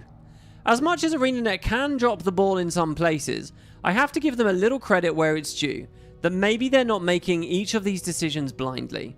To give them the benefit, and let me just let him speak. To give him the benefit of the doubt, this is the same... Sorry, to give them the benefit of the doubt, this is the same company that has opted to not have another yearly expansion for GW2 in 2027. So think about how confident they must feel financially to make that choice to have no yearly injection of player-produced funding until the launch of Guild Wars 3. The next part is very is very pedantic and can probably be ignored. But I feel like the concept of buying gems with gold is ignored. I know the rate is bad, but I thought it was funny to hear something like, I want this to be a skin at the end of a long and difficult and amazing quest line. Well, you could go and build yourself another legendary at the end of a quest line, sell that legendary for a nice mount skin, and it's almost 800 gold. If you sell any of the Arene's weapons for about 2,000 gold a piece now, you can buy 2 of those mount skins. Imagine that. Or just buy a ton of these gemstore weapons off the TP. You played the game, and you earned your fancy rewards. The reason I say that it's pedantic is sure, some players really don't want to interact with the game in that way. Grinding legendaries maybe isn't fun. Well, grinding Doom to get that new Skyscale skin I want isn't going to be fun to me either, but here we are. One of the cool things about Guild Wars 2 that has stuck with me, and something I pitched to other players, is the concept of currency conversion between modes.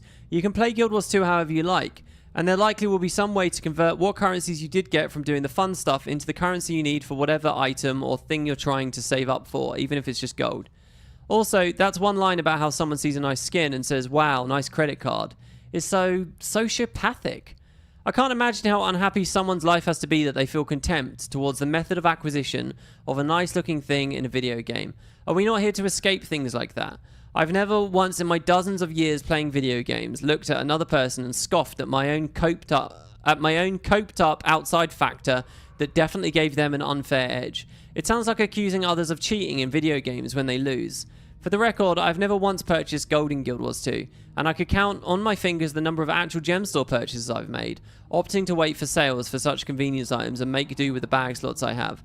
So this ick, and I know how much WP loves this word, feeling I got from that comment thread is not coming from me being the subject of their discussion. I'm fine with the word ick. I don't like the word ick when people talk about it in a dating context because they can't justify, you know, when someone's being superficial and vain or unfair about something and they just don't want to be honest about that, so they hide it under the word ick. That's the only time I don't like the word ick. Right, there you go. High quality comment there. There's a lot that I want to reflect on this. So first, gems to gold. I mean, we talked about that on a lot of episodes. I think it's a really cool idea. So as you were speaking, I was thinking to myself, well, people don't like doing it because you can't... I was thinking to myself, well, there's no such thing as a big quest in Guild Wars 2 where you do the big quest and then they dump 500 gold on you and then you just go spend that in the gem store. If the game was full of that, if the game had a quest log where you got given a fuck ton of raw cash, then yeah, there probably would be more of a culture for that, and therefore, yeah, more people would be fair about the fact that gold to gems exists. But that doesn't exist. That's what I was thinking the whole time. But you quite rightly do have this example of you can go do a legendary collection, like an Aurene legendary collection. And that's your quest. And at the end, there you go. You've been dumped with the gold. But I think that's like an interesting idea. I'm not going to kill your idea completely. I think most people don't like that, though, because they like to think of the... It's very rare... there's so much fucking to say. First of all, you spend money in getting that legendary, right? It wasn't free. So you kind of think of it as an investment and you're flipping the value, and it's like you're spending $1,000 to make $1,000. You're spending 1,000 gold to make it, combining it with your karma, combining it with your adventure, and then at the other end you're finally selling it, right? And that immediately changes the calculus for a lot of people. Secondly, if people are going to make legendaries, they aim for the legendaries that they want to use for themselves. The vast majority of people will do that. Like... they'll say, well, if I'm going to make a legendary, I'm going to make the incinerator because I love the incinerator. I'm not going to make the dreamer just to then sell it to then go buy gem store stuff. So they get caught up in making legendaries. By the time they're far enough down the chain, they've made all the legendaries they want, and now they're just making legendaries for the fun of it. They are the fucking 0.000% of the community. So I think it's not an answer, really. I think ostensibly it's there in the game. Realistically, it's not. And realistically, it all comes down to farming and grinding, and either you enjoy that or you don't. And what I will say is I like grinding in RPGs for vertical progression. I like grinding to level up. I like grinding when it's giving me new skills. I love grinding for that shit. I love grinding for drops that give me new powers and new stats, right? I love grinding for vertical progression. For me, just personally, I don't know what you guys think as you're listening to this conversation, this discussion, but that's where the hot shit is. But that is exactly what Arenanet does. That's what I like about like Asian grinder MMOs. That's what I like about ARPGs. That's what I like in Minecraft mod packs. That's what I like about, you know, Heroes of Hammerwatch or any game that I play. Grinding for stats and power, that's where I like it. But that is the one thing that Arenanet doesn't like. I do not like grinding and doing Reba for money for skins. No, that bores the fuck out of me. So I don't think that Arenanet really answered the question. I think that there is still a lot to be figured out here. However, there's another thing that you pointed out there. The thing you pitched to other players, the concept of currency conversion between modes. I think there's one thing that Guild Wars 2 did figure out. But this is a very personal anecdote for me, right? I love PvP. I don't play it because the community is a shit show, because the matchmaking doesn't work, because Arenanet don't know how to support it, because they waste time. They don't put the changes in that I think actual hardcore PvPers would really benefit from. So I've been pushed out, right? And I will never go back to it. But PvP is the best gameplay that you can experience in Guild Wars 2, by far. It's incredible. I fucking love PvP. And I spent about... Okay, there's been various phases. When I have PvP'd and done regular TPvP, when I've had like groups of people and friends lists where we just get in there and we play those tournaments and earned a fucking mountain of money because there were only a few teams in the game that could actually beat you, so you just end up farming people, which is terrible for the matchmaking, such as it is for tournaments and stuff, right? There's another conversation there. But all I'm trying to say is I love PvP. And when I was earning mint because I was playing the game type I loved, yeah, I could turn a bunch of my gold into gems and buy gem store stuff. Most specifically, black line keys always, because then that became statuettes, which became unlockers and shit, right? But I would do that all the time, and that was beautiful, and that was so fun. There, I never felt like I was grinding for a second. I never felt like I was grinding in PvP. PvP was just a dynamic, beautiful, fun, incredible game. And I have to assume that some people in World versus World are getting that experience, right? But the thing is, the more people are getting that experience, the more that the drops have to change, the more that the economy changes, the less gems you'll get for your money. And the more grind will fundamentally be there. The bottom, at the end of the day, you have to grind more than your peers. You're in competition with everyone else in the economy. And therefore, if you have a fucking job and a mortgage and a family and a real life, you're not gonna be able to grind as much as the people who don't have that. And certainly not the bots and the accounts being run from third world countries that are making a mint in their own ways. And so that's where this credit card backdoor comes in, I guess, and that's where that can be argued to be ethical. I don't know. There's so much going on here, isn't there, to talk about?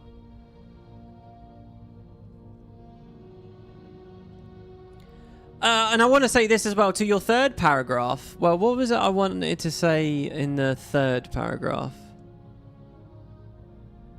Okay, you propose that they've earned so much money that they can just do everything and they know they're fine. Obviously, though, that's today. If they make mistakes with the game and cause a mass exodus, or if competitors release and cause a max exodus. And I know what some of you immediately thought, there are no competitors, it's MMOs. There are competitors. Fucking the new GTA coming out is a competitor. I remember when the previous GTA came out, that I immediately saw a hit on the game. In-game, I saw it in my own audience. People you wouldn't think care. People will play other games. They will look to other media. They will go elsewhere. Look at the PC industry. Look at PC gaming in general, guys, right? And the Rampocalypse. Not being funny. Console gaming and everything. We were in a beautiful period about 10 years ago where it was becoming more accessible to more people in more countries across the world. And there was this general sense that there were more gamers, and the market share of gaming as an entertainment form, you know, outside of people playing sports, outside of people watching films, outside of people reading books, gaming was growing and becoming more accessible and more affordable. It's not now. All the consoles are getting more expensive. PC gaming is exploding. That hits. These are all things that affect Arenanet and can fucking blow the boat up, right? So they have to be careful, and I will still continue to argue that they need to insulate and get as much money as they can. And I think optional subscriptions are safe, comfortable ways to do that.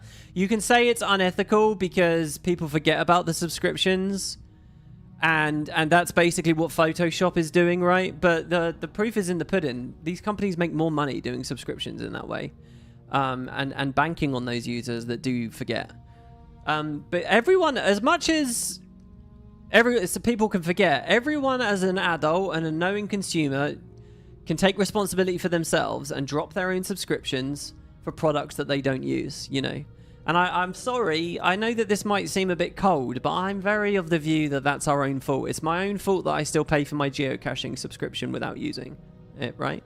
It's my own brain. I've decided, no, it's not worth the effort because I might get into it in a couple of weeks, right? And the same might be the case with MMOs or whatever. So I don't know with that one. Anyway, down to the third. But yeah, and you say you have to give Arenanet some credit. I think absolutely that's true, right? If you're going to give Arenanet credit on anything, you have to give the business credit, right? Because first and foremost, they are a business, and their bottom line has to be met. So yeah, maybe let's not assume we all fucking know better all the time. I totally agree with that. Finally, the last thing down here. I think you're wrong. I don't like your argument at the bottom here about that person being sociopathic just because he saw people with a legendary at launch and said, wow, nice credit card.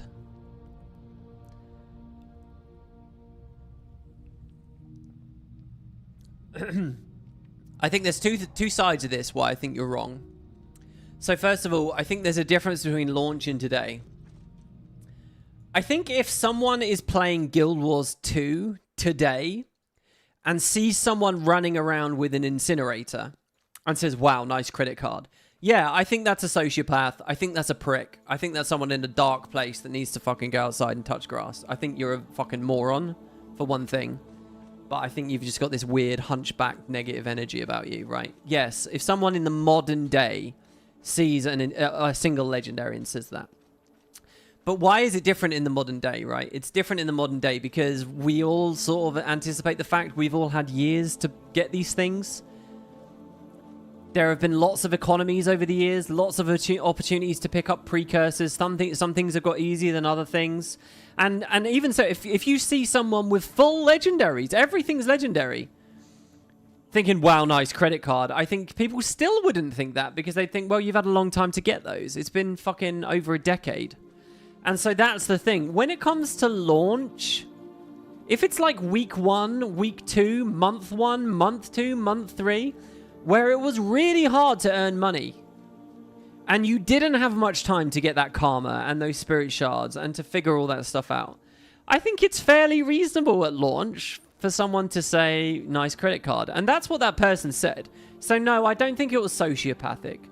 I think the attainability of these items is very different. I, for one, remember the early Arenanet conversations that legendaries were supposed to be for like the 0.01% no-lifers. Like no one was supposed to get legendaries, only a couple of people. That's how they justified the crazy visuals and the screeching sound effects from the ponies coming out of the Dreamer and stuff, right? That's how they justified it because no one was supposed to get it. Then they released a game and they were so short-sighted and myopic with respect to their respecting your time and the anti-grind philosophy. All of a sudden, they had no end game except legendaries. They had none. And so ever since then, we've just been sliding towards, oh, legendaries are the end game. That's it now. It's all about building legendaries. That's what the game is. And that's why you see what we see, the keys and the Wizard's Vault and shit like that, because the ground shifted beneath their feet. But in those first few months and weeks, I think it's absolutely fair to say that gems to gold killed the spirit of it, right? Why do we get cool skins and why do we go for these items, these attainable prestige items in MMOs? Why do we do that? Because we want to feel like we have something to show off and something to be proud of. And you're not proud of it if you spent 3,000 hours in game and one guy spent one shift IRL, right? What's there to be proud of? It does kill the spirit of the thing. You're not a sociopath for feeling bad about that. You're not. Yeah, it's not entirely mean-spirited. I think that's a completely fair thing to feel slighted by, and it sucks. It fucking sucks. It's not all just saltiness and how did you put it in your comment? Like looking at them as cheaters or whatever. I think it's completely fair to look at that and say it's unfair that real-world socioeconomics mean these people have things in the video game, my escapism, and I don't. That shit sucks, man. So, yeah, there you go. I gave you an argument for it and against it there. I don't know. It's tough. You sold a lot of silver early. Gems were cheap. Yeah, I think there was a window for a few days where there was an incredible moment where gems were crazy if you were going one way and not the other. It doesn't bother you. Their gear doesn't affect you. Look, and that's the thing as well, right? Like, sorry, so I'm just responding to live chat here now. Everyone is going to have different tastes on this. They are going to have different tastes. I'm going to give you one argument, though, from my perspective, right? We are playing an MMO, right? We are playing a massively multiplayer online game. Fundamental to that is the idea that you're in a shared sandbox with other people. The items that you have and your ability to show those off to other people is fundamental to this genre. What they have and what you see them having, and having chase goals from what you see them having, the minis they have, the titles they have, shit like that, it is fundamental to this genre. It is not the same as me installing a bunch of Skyrim mods and having a really pretty looking Skyrim character, and then looking at someone else's Skyrim install and his Skyrim character, and he says to me in the comments, oh yeah, I paid someone to make this for me, right? You'd never get salty about that because they're single player games, and what he does with his client is what he does. It doesn't matter, right? Who cares? But we are not playing single player games. We are playing MMOs, and that comparison is, for I think a lot of us, a part of the game. It's not just a single player game with a chat box, right? You can do that in Discord. The modern world with the internet these days, you can do that in Discord. You can play your single player game while you're chatting just in Discord. You don't need an MMO anymore for that. There is something more to it than that. And I believe that like chase goals and acquisition and showing off peacocking, right, is a part of the game. And gold to gems fucks with the peacocking side of the game. And it's a legitimate side of the part of the game. I don't think it's fair to just call everyone who wants to peacock in these games like a prick or a no-life or whatever. So yeah. Right, there you go. There's the wall of text. Look at that. Look at this. The Mormonator has literally managed to get like 40 minutes of chat all on his own there. And he didn't pay a penny of it for it. By the way, Cograth with the 200 SEK donation, but no message. Oh, Cograth, thank you. Thank you, Cograth. That's excellent. We're slowly creeping up there. You like legendary crafting? Without being able to craft a precursor, you would never have completed a legendary? Well, you would. Nowadays. You don't even craft them now. You use the key on the Wizard's Vault and you get it for free, basically. Or you can buy them for like pennies now. Actually, crafting precursors is now way more expensive. The crafting process is brutal. And by the way, when it came to precursor crafting, it was never a cheaper method anyway. They were designed to be about the same price. What it was a piecemeal method. It was an incremental method. The idea was you could log in and go on lots of mini adventures, mini quests, and feel like you made progress every day because you had lots of mini goals to go for now. The other side of that coin was it felt overwhelming to people because the telegraphing in-game was shit. But yeah.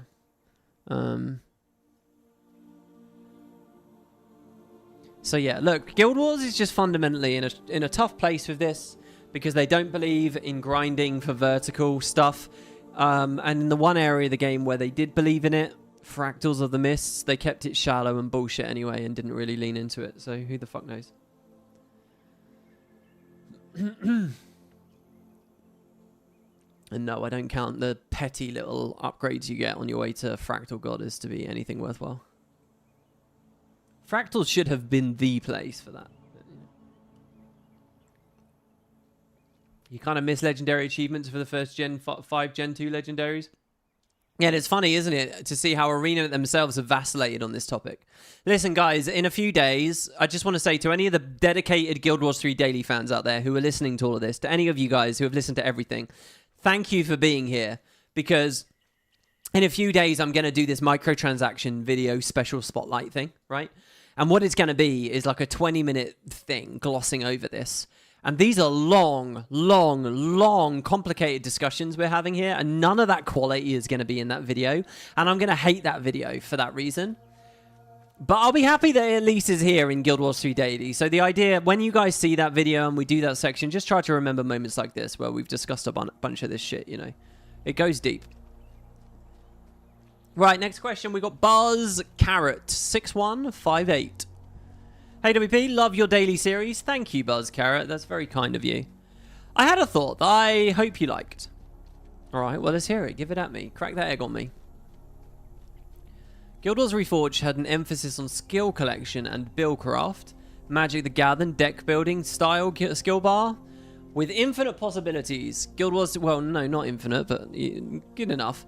Guild Wars 2 had an emphasis on weapons. Each weapon determined the spells and the skills of the character through the use as a magical focus or a physical weapon, and unlocking new weapons through specializations or now just through regular releases like the spear and so on, was the exciting dive back into the build, craft and gameplay. Guild Wars 2 even gave us legendary weapons to craft, as our weapon-based skill game can look amazing and feel epic and hard-earned.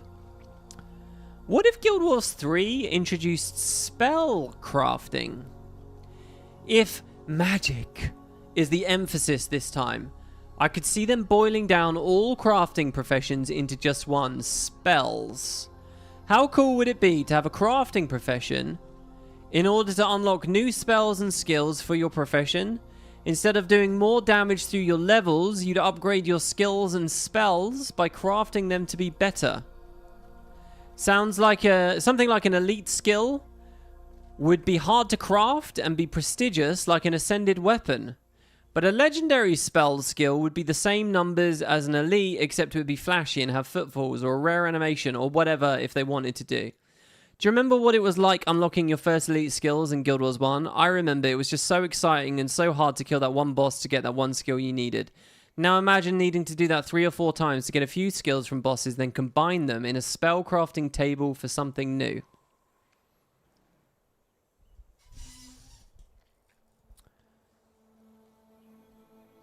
I think you've got like 3 or 4 really interesting, different, big ideas in there. The idea of crafting spells.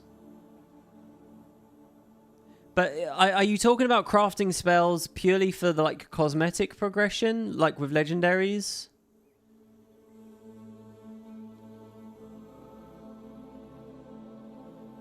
I think if they had a spell crafting system, like, you know, to take a primitive one from an older game like in Oblivion, people would just figure out what the really good sliders and the numbers are, and then that would just be the meta nonetheless. So I don't think it would really necessarily change the meta.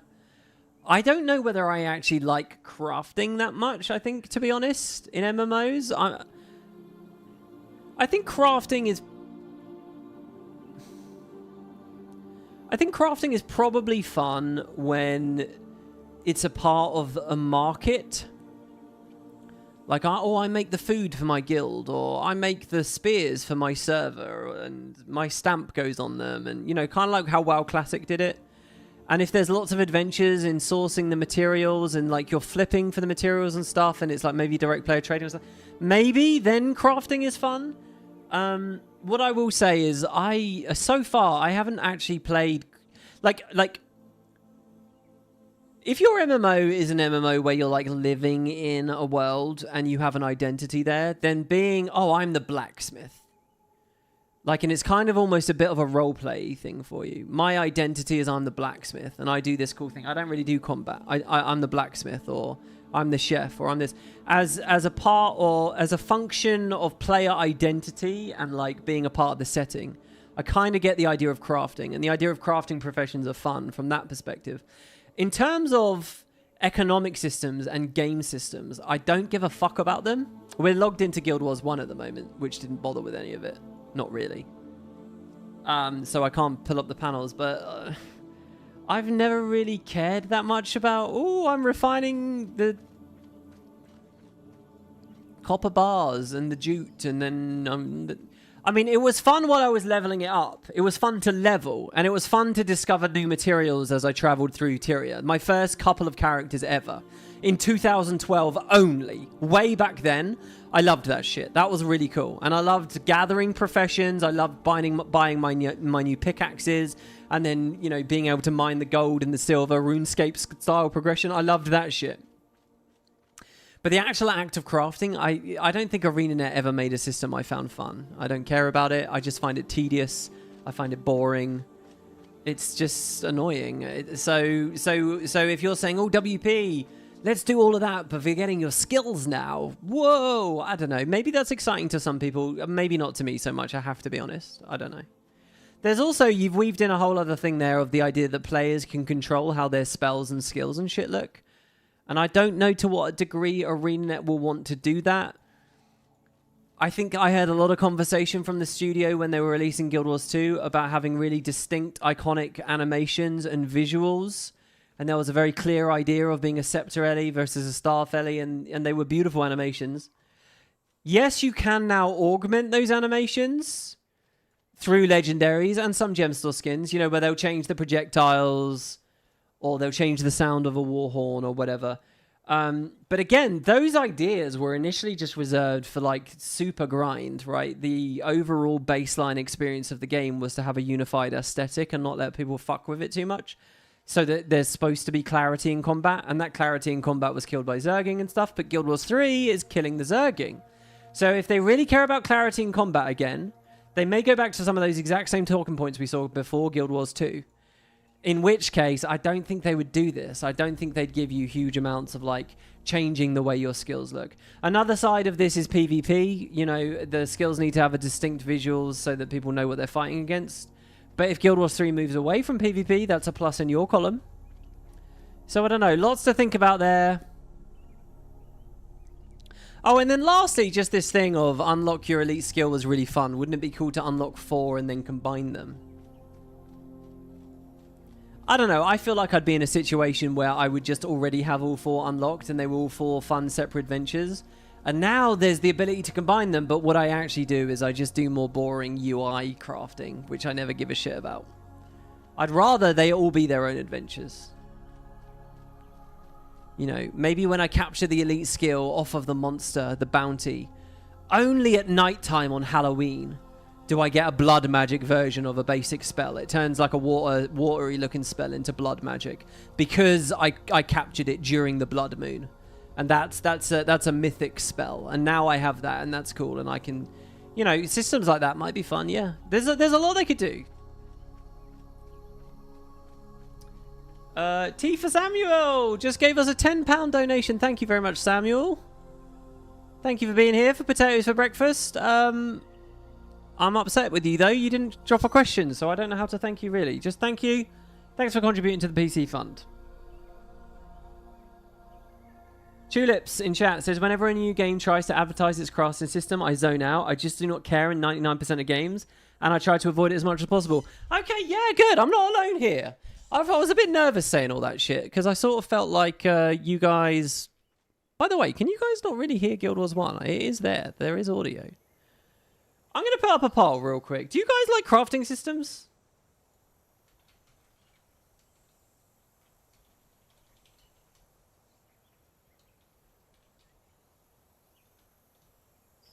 What I'm asking is if you find it super fun.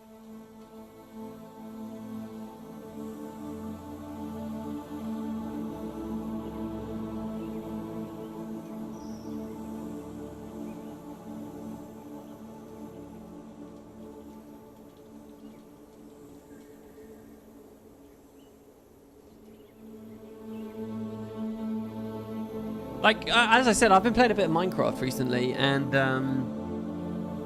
Minecraft's a weird one, where it's like, some of the crafting recipes, the deep trees you do, and like, applied energetics to, or, you know, or mechanism, or, you know, if you're not playing with multi-blocks, if you're not playing with create and some of the big multi-blocks and some of the big things, crafting a multi-block in Minecraft is really fucking fun. But when you're like digging really deep in these ludicrously convoluted like expert packs, it's not fun. It's tedious. It's like you really have to click into that headspace of enjoying logistics and storage and base management and the flow of everything through all your pipes and stuff. And once you get into that place, that almost like Factorio headspace, then it's fun. But it's not for everyone, and it takes a long time for me to get into it. When I do get into it, I enjoy it. But if I'm only like vaguely into it, it's just tedious and fucking annoying, you know? And I want to use mods like EMI to just like help me autocraft and dig through the trees really quickly. And so it's a very fine line. And I don't know, I think it's easy for it to just become kind of shit. It's very difficult to handle, especially in an MMO, because the economic side of it is so inextricably bound to the whole thing. It's like, take cooking. Of all the Guild Wars 2 disciplines, I would argue that cooking is the best one. Cooking is fucking amazing. Cooking is epic. And again, I remember early posts from Arenanet. God, I sometimes wonder if Arenanet themselves even remember all the shit I remember that they talked about. It's fucking crazy, man. I remember them doing blog posts about cooking and about how it was designed, and like, I can't remember the actual devs that did it, but there were a couple of devs that just loved cooking. And they made all these amazing foods and all these cool recipes and all these weird, strange, twist and turny ways to create the foods. A lot of the other disciplines in Guild Wars 2 kind of follow like strict structures. You know, weaponsmithing is not too dissimilar to Huntsman, right? But cooking was like this wild card with all this fucking amazing, fun, fancy stuff. Cooking is cool, but... and the discovery recipes and stuff, but people just look up online what they are, and then it's just... And you just have all the items anyway because they're just there on the TP anyway. And 99% of the foods mean fucking nothing because, again, it conflicts with their anti-grind philosophies, and everyone's going to be at level 80. So anything below level 80 is not a fun food to eat and drink. And and as a result, cooking actually ends up just feeling like a wasteland and just like this dead, weird thing where clearly people were having fun making it. Clearly there is like a real soul and spirit to cooking in Guild Wars 2, but it means nothing because it's so hard to integrate into the MMO and make a system that works. And, you know, these are the things on my mind with Guild Wars 3 where it's like, it's been 14 years, right? I want to believe that those people that made cooking are still there and like have learned from that. And I want to believe, and it's so hard for me to believe that a lot of the time. Sometimes it's like, do you even remember what you were going for? Do you even like the game? Do you even play the game? It's like when I asked the Reforged devs in that interview, right? What did I ask them at the start? I said, are you guys playing a lot of the game? Do you know how important it is for me? Maybe you guys feel this too, out there in the community. How fucking important it is for me to hear and to feel like the devs play their own game. It's so important. I don't just want to hear that there are devs at the studio that have been there for 14 years. I want to hear that they live and breathe and love Guild Wars 2, and they've seen all the ways in which cooking failed, but they still love what they made and they want to make it perfect in Guild Wars 3. And I want to hear a blog post from them about that. That's what I want to hear. And it's like, I just don't know if I believe that they're around or maybe they're satisfied with it as well, right? And they think, maybe they think about it much more superficially than I think about it. And so they're just happy with what happened with cooking. And they don't care that 99% of it doesn't mean anything. And they like, the Ascended cooking update was dog shit. I hate the Ascended cooking update. It was so bad. And it could have revitalized the entire tree and it could have done so much. And they just fucking slopped this thing onto our plate. And we drink it up, gargling the gruel. Give me the slight extra stats. Like, fuck that update. And so, you know, and it kind of kills my passion for it in a lot of ways. So in a way, I kind of think, yeah, don't do it in Guild Wars 3. I don't know. What do we have? So 44% of you are saying meh. I'd be sad to see it go. So you guys want it even though you feel meh about it. 33% are saying pass.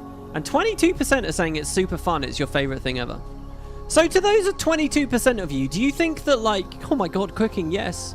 Would you be super thrilled to see cooking come back into Guild Wars 3 exactly as it was handled in Guild Wars 2? Knowing that most of it doesn't matter? Knowing that it's just arbitrarily wikiing stuff and buying, like, billions of ingredients for just copper on the TP, at most, waypointing to a few different karma vendors? Like, where's the adventure in that? Where's the fun in that? Why does that deserve a super caps all fun? I just don't get it. I don't get it. Are super caps all fun and all caps super fun? They're not, and maybe it's just that they're not for me, right? So don't you know? I'm not saying how things should be, but I don't really give much of a fuck. You actively stay away from homestead decorating because of how cumbersome the crafting is. Yeah, I can buy that as well. And it's funny, if I get in the zone, if I get in the mode with it, I get very, very, very into it. Because that's another thing with me, guys. With any game, any genre, anything, I'm a big believer. Like, just because I don't enjoy something once doesn't mean I won't enjoy it forever. I'm 100% convinced that I could super get into world versus world zerging, which is something for years I've said is too boring for me. If you do it enough, Stockholm Syndrome-like, you will find where the joy is and you will enjoy it. I'll give anything a shot. And I do believe that you can get into it eventually, and authentically into it too. But it's just a question of how inaccessible it is. And how impermeable, like, those features within the games are. And I don't know. The payoff for a lot of MMO crafting is just not there for me. Again, unless it's a part of, like, your roleplay and your identity, and then I sort of do believe in it.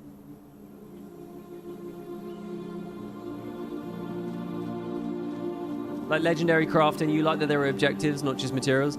Yeah, I think most of us will agree that putting actual questing and lore into the legendary crafting was a big win. Legendary crafting as it existed at launch was largely just money. Because the karma being asked of people was too low, the spirit shards was too low. They were high, but compared to the money side, they were too low. So you ended up finishing those very quickly, and then it was just a matter of, okay, what do I do for cash?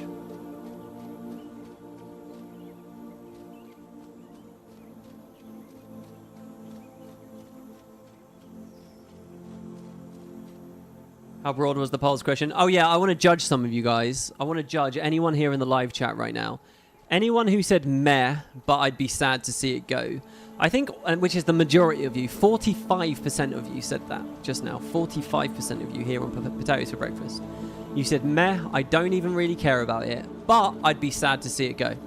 To 45% of you, I think all of you want to be a little bit careful about having that view, because if you want a really good game, if you want a really good product, live in the real world for a second. They don't have infinite money. They don't have infinite expertise. What you want, to the 45% of you, what you want is laser-focused studio with a specific idea, making a particular type of art for a particular audience, and to knock it out of the park, to give you a really good experience, to really make you love the game, to really addict you to the game, to really satisfy you. They need to be laser focused on what they're doing. So to the 45% of you who don't even care much about the feature, but you would be sad to see it go, don't be sad. Fuck it. Throw it away.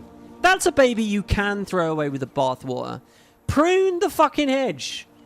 This is why I'm excited when I hear Arenanet say like they have a tighter scope or a tighter focus, assuming that means more than just player counts and matchmaking, right? Fuck them. Get rid of all those babies. Throw them out of the with the bathwater. And let them focus on crafting something good. Not just dumping these systems that you feel meh about in. And diluting their time and their energy and their focus and their money. Throw it away. That's what I say. But again, maybe you want to be a believer. It comes down to this thing. Is Guild Wars 3 a full-fledged MMO? And I think for a lot of us, to hit that bar, we want a crafting system, right? So, I get it. Far be it for me to poke the beehive and anger the majority of the people voting right now.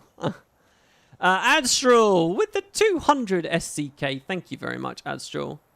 They say, I feel like 14 expert recipes, you really like those because they can't be trivially solved. Normal crafting can be. You need to know the mechanics and react to the conditions or you will fail the craft. Yeah, 14's a funny one. Again, 14 goes a lot more into the mini games and is also crazy convoluted. All that shit you've got, there were some things in 14 that weren't in my Let's Play, like the... There are like side quests where you become really good friends with like specific crafting NPCs that you can eventually like dress up and there's like a whole other kind of like dailies and they've got all these crazy words describing it and you get these tokens and yeah, like I swear there was like a little girl that I became friends with in the Heavensward raid hub. Fuck, what's it called? The village, the Goblin Village, the Goblin Town in Heaven's Ward. Anyway, and like and then there was another one in Stormblood, and they kept going. It was so Ventures? What? No, not Ventures. There's so much in that game, and again, I mean, I was doing it and I was sort of into it, but to me, it just felt a bit. I don't know. There was no deep love there for me, and they clearly put a lot of effort into that shit. They put way more effort into it than Arenanet did with theirs. Way more effort.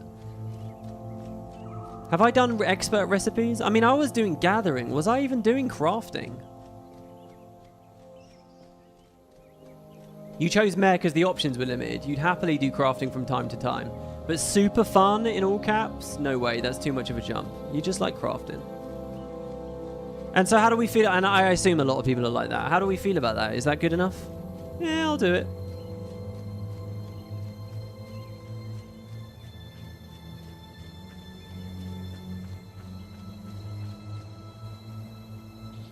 What's this? Mike Phantom says the recipes and the free plots are given as a reward for doing the cooking collections. Requires you to have the prots to grow the ingredients to finish the collections, which means you need to buy one. Oh, are you talking about some weird Chucky Gem Store interactions with the Ascended Cooking Update?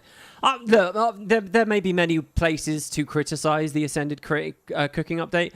The grounds on which I was just doing it was purely from the perspective of missed potential. There was so much potential to revitalize it all, and I feel like they'd missed that. That was all. All right, guys, here we go. Last question. This has been a very long episode again here. Jesus Christ. Not last question. Sorry, there are two. I actually just... This guy's just bitching, by the way, but I'm showcasing it because... let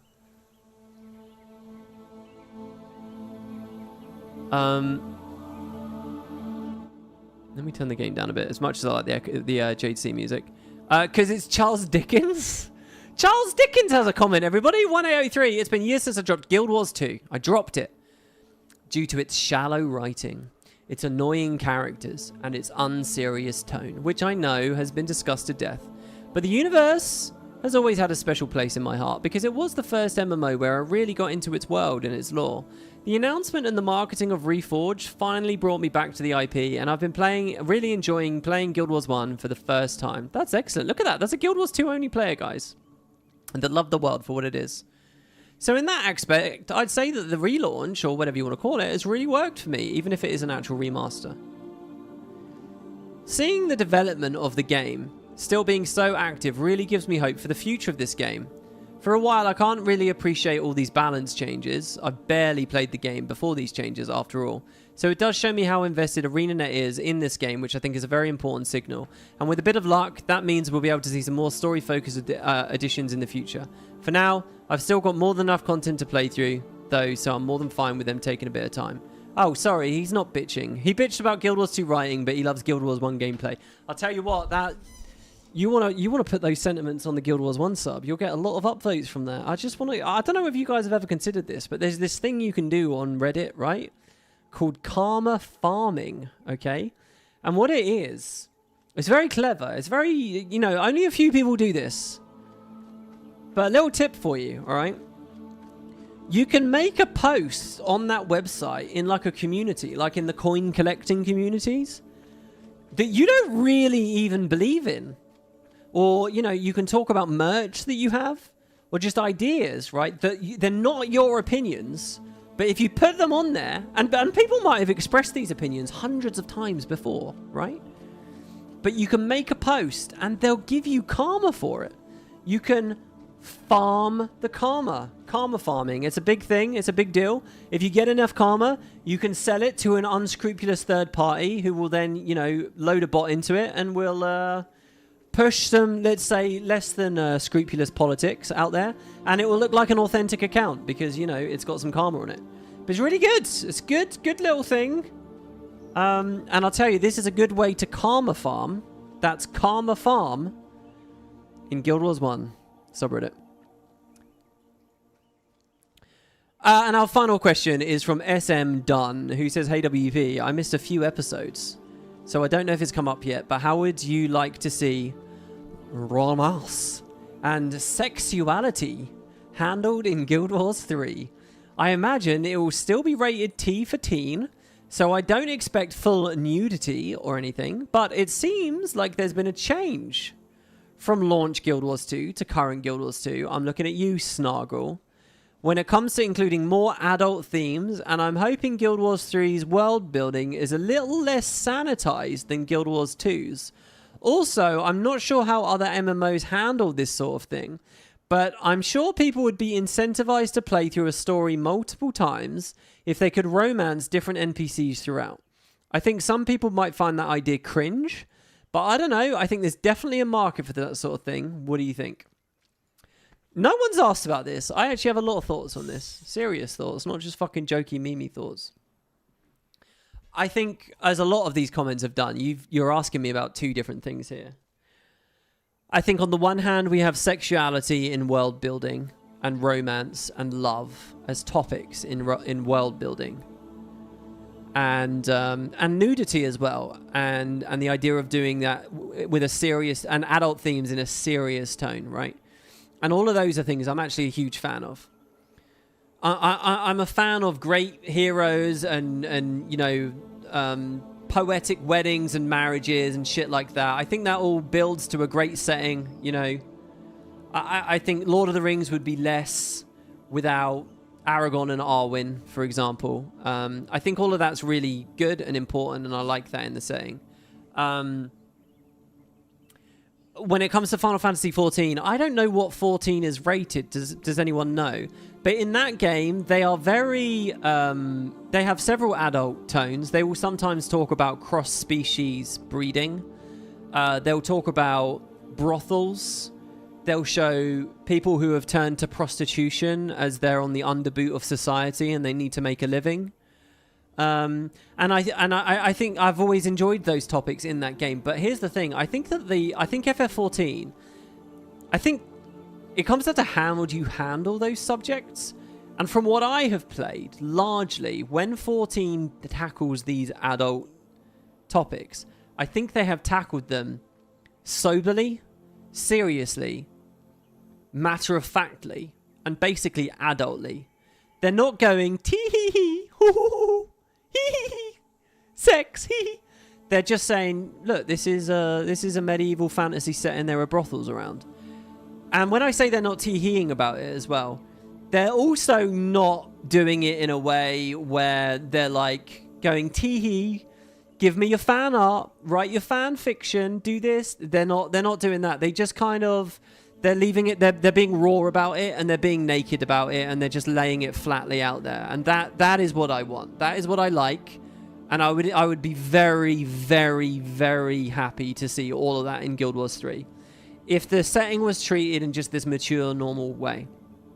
Now, let's talk about Arenanet. Do I think Arenanet would do that? Actually, no. I think you're right. They have touched on adult topics a little more, but they've done it in exactly the way that I don't like. Snargle is your example there, and that's right. But I think Snargle is entirely tee-hee. I think Snargle is entirely like... I think Arenanet's handling of the material is... And just romance generally is not sober at all. Is fretful.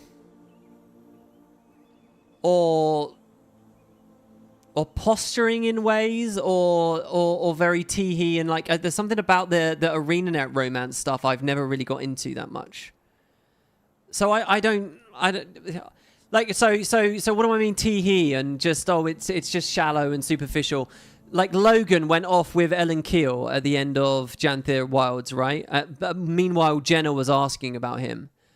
And it was fun in like a humorous kind of way, and like I was I was happy to play around with it and joke with it. And you saw I enjoyed the beat, right? Well, go watch my Let's Play. I enjoyed the beat in the moment, but it's also like not a very. It's just a bit of fun. Like it's not a big thing to the world building, and I don't mind if that bit of fun isn't there. They're always just having a bit of fun with it. It's always just all right. It's very soapy, and yeah, so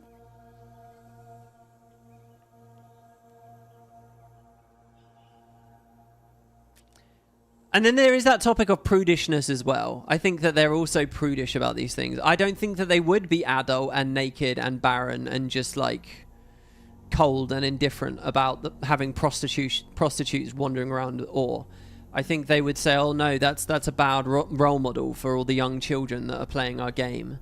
Or this is a risk of controversy. Or, oh god, we got that email once of someone who had been a prostitute for a while and they'd been upset playing in the game, so we're not going to put that in there. I think Arenanet would do stuff like that, honestly, and I don't think that they would. We don't want to do that sort of thing because we want you to be happy while you're playing the game, and we don't want to remind you of the difficult things that happen in the real world, you know. So we're not gonna talk about, you know, pregnancy complications and shit like that. This goes for all gritty, mature, adult topics. I think they will just sweep them all away. Partly because they're aiming for that T for teen, but partly because I think they don't want to. I think they're very fretful, and I think that's what's also led to their prudishness over the years as well. I think they mistake being adult about sex with prudishness a lot of the time, which is also very unfortunate to me. So yeah, that's my take on it. As a man in his 30s, what I would like to see, and where I think the studio is, and where I think their writers are, and where I think their world builders are. I might be wrong about it. I might be completely wrong. I'd like to be wrong, but that's kind of how I feel. We'll see what they do with Guild Wars 3. Oh, no, I do have one other point as well. I think some people will say, no, don't do any of that because it encourages degeneracy among the community. I don't give a shit. But have fun. Be degenerate. Look, if they do a big char romance where you really get into it because it's actually written well and there's a lot of focus on it, and people start drawing a bunch of char sex or something, you know, and they're slobbering all over each other or whatever, just do it. Who cares? Seek out the media you want to seek out. Make the art you want to make out. I'm not going to police that. I don't care about that. You know, as long as they're not the only voices in the room.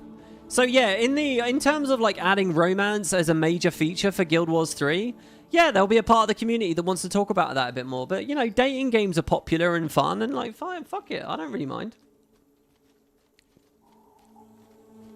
It's just I wouldn't want to be like pandering to those communities in the most shallow way possible, right? Only his 30s. Oh, what do you mean? Excuse me? What? Do I come across like I'm in my 50s?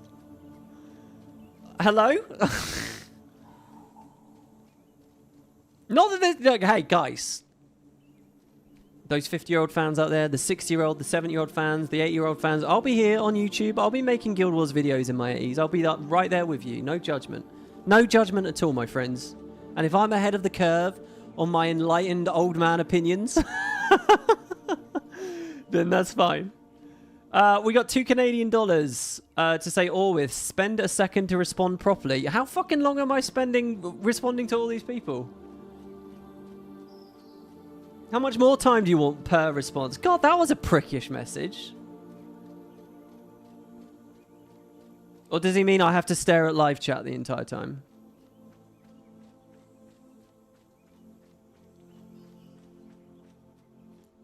Ugh, that annoys me. All right, let's move on. Let's move on to the Guild Wars 1 skill balance. I would normally end the episode here. We've been going 2 hours, 15 minutes, but you did miss out on a couple of daily episodes, so let's make that up to you all, shall we? All right, here we go. Back to the game updates. Now, we never finished this in the last part. Here we go.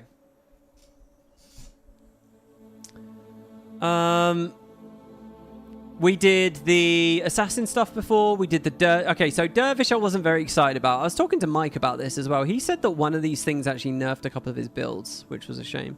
I can't remember which one it was. Assassin was okay. I was quite excited about the early changes. A bit of a shuffle and a rebalance there. Lightning comes down and fire and earth get a little something. Ice mysteriously missing. Mesmer. So, by the way, I've seen a few responses from people saying that they were excited about this balance patch, but now they realize that Mesmer Way is still viable, so they're not anymore. And they like discount it and they're grumpy about it. You can't think that way, man. The idea of this patch is not to kill Mesmer away. There are a lot of people that have spent a fuck ton of money on their Prodigy insignias and setting all their Mesmers up over years and years and years and years. They're trying to, like, strike something of a balance where if this is still meta, if it's still the best and really fast and excellent way to get through the game, that's okay. The point is that there's not such a huge gap with the other builds so that new people coming in that have their own ideas and their own team comps also have a lot of fun things to play with, right? It doesn't immediately become a zero patch just because it doesn't unseat Mesmer way, right? If you think in those terms, the game will never satisfy you because all we will ever do is play whack-a-mole with the very top builds. Okay, it was Mesmer this time. Oh, now it's all, you know, double dragon Ellies. Okay, 3 months later, every patch is terrible unless it kills the double dragon Ellies. Oh, and now we've moved on to Paragon Way. Okay, now every single patch is bad unless we kill Paragon Way. Be reasonable for a second and accept that something will be at the top of the pile. And no one thing is fundamentally better than the other.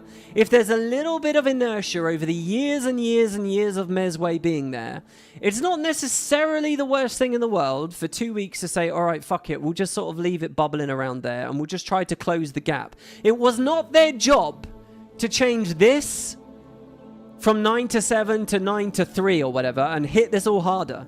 They are shaving it a bit, and it's fine for them to shave it a bit.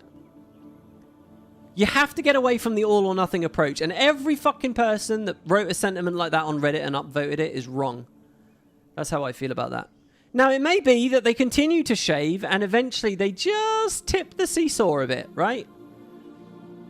But you only attain that by slowly shaving.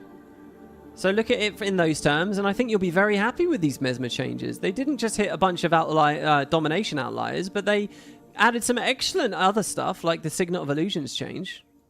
I'm happy with this. And this was someone who was a Mesmer main, guys. You know, but has abused the shit out of Mesway for how long?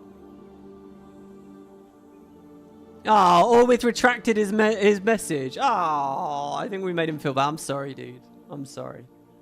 I like how you can retract the message. I've never seen that, by the way. I've never seen someone put a donation and then retract the message with it. I like how you can retract the message, but not the money itself.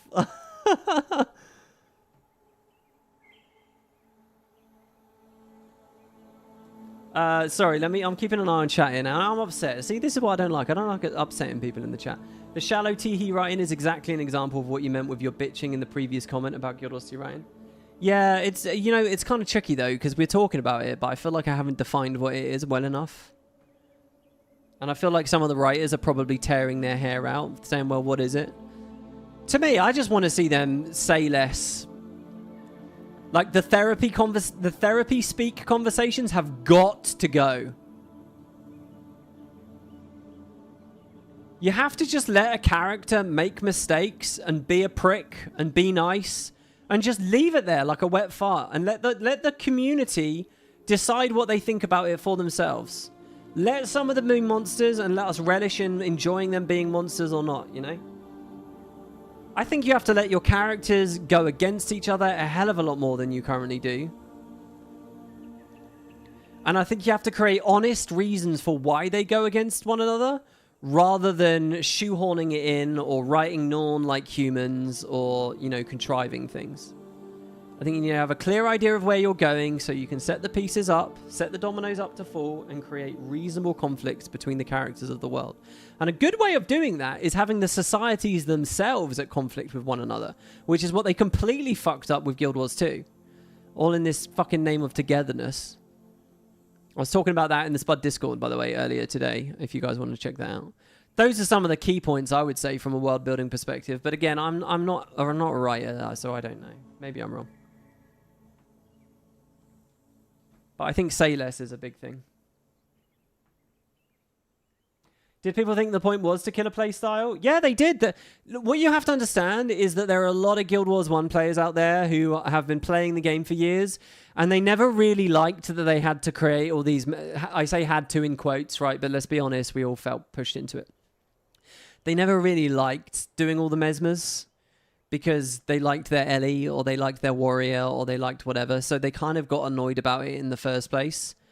And now it's been years, and not only were they a bit annoyed about it in the first place, but they're bored of it. They're bored of it because they every year they go back to the game and they play the same fucking thing. The same skills, the same shitty animations, by the way. A lot of the Mesmer animations are not fun. They're very subtle. Same shit, same shit, same shit, same shit. So, you know, on those grounds, people want the team build dead. And maybe those are fair arguments, to be honest. Well, the second of them. But if you make Ellie the king, then the warriors are still upset. When you make the warrior the king, then everyone else gets upset. So you can't think in those terms for that, at the very least. And there's a lot of inertia anyway, because people have this stuff set up, so... Anyway, yeah, so Mesmer I thought was very positive. Monk was a weird one. I think there's going to be a good new smiting build out there. And I'm going to be very excited to try that out. Definitely running a bunch of these that are right here. Healing Burst was an interesting one we were talking about because I can't remember how much people were using Healing Burst. I often think of HB, but I'm pretty sure that refers to Healer's Boon, which I did used to run on heroes a lot. Not necessarily Healing Burst, but I think this was powerful. And this was adjusted. Shield of Regeneration, by the way, I never talked about this, but this was a big PvP one for me for years. The armor rating and the regen was always cool. And for Necro just had an incredible patch with all the minion scales coming down.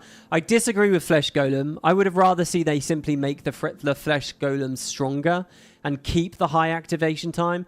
I think that 2 weeks have made the fundamental mistake of not realizing it's fun to cast a badass skill and spend a while doing it. It's okay. Guild Wars 1 is a slower combat system. You don't have to speed everything up. I think keep this at 3 seconds. But have him be a higher level. That would have been really fun.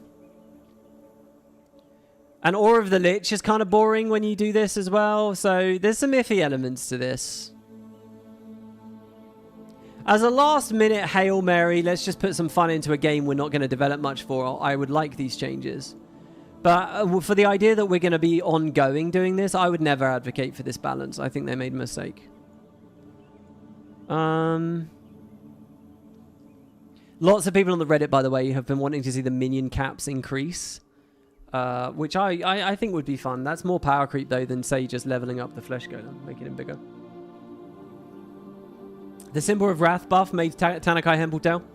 Yeah, that's another thing as well. Symbol of Wrath buff and the Ray of Judgment buff has really made Tanakai Temple. A lot of those fights against Afflicted, and in Tanakai we got a Symbol of Wrath there.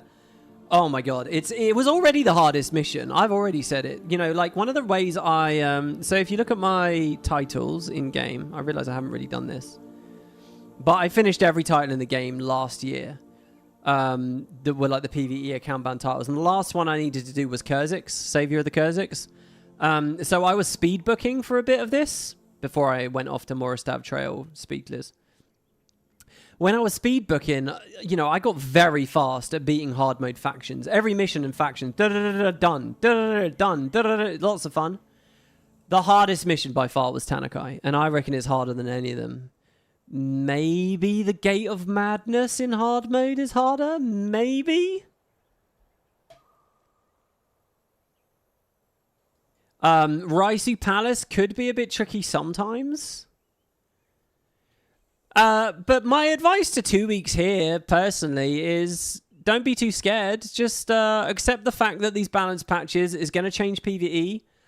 And some of us are excited about that. Some of us are looking forward to that. Some of us like to see how, you know, the Hydra gets stronger or weaker as you rework Ellie and stuff. Just go for it.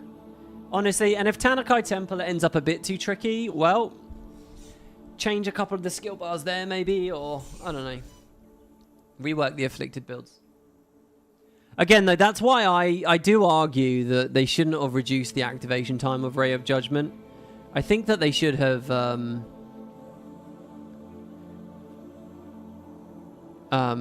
they should have kept it high but increased the damage or something. Because again, from a player perspective and a hero perspective, right?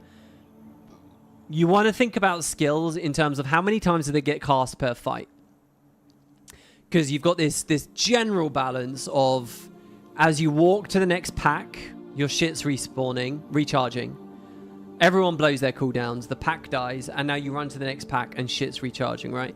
And Ray of Judgment pre-patch, right? A 20-second recharge. It was in that sweet spot where you were probably going to get one cast per fight, most fights. You were going to get one cast. And since you were only going to get one cast anyway, the fact that you spent 2 seconds activating it versus 1 second activate, the buff is actually not much of a buff. But playing against the skill, when it's now in the hands of all those afflicted, now feels a lot worse. It gives you less time to move away from it and stuff. So I think that the balance team's made a mistake there. I think they could have thought a little bit more carefully about some of these ideas.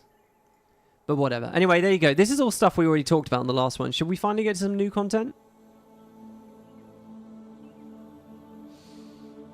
Oh, yeah. Oh, I did have a comment from one of you guys about Spiteful Spirit. One of you guys followed up because I was saying, I swear Spiteful Spirit had a nerf, right? But we were looking at the skill history and we couldn't see a nerf.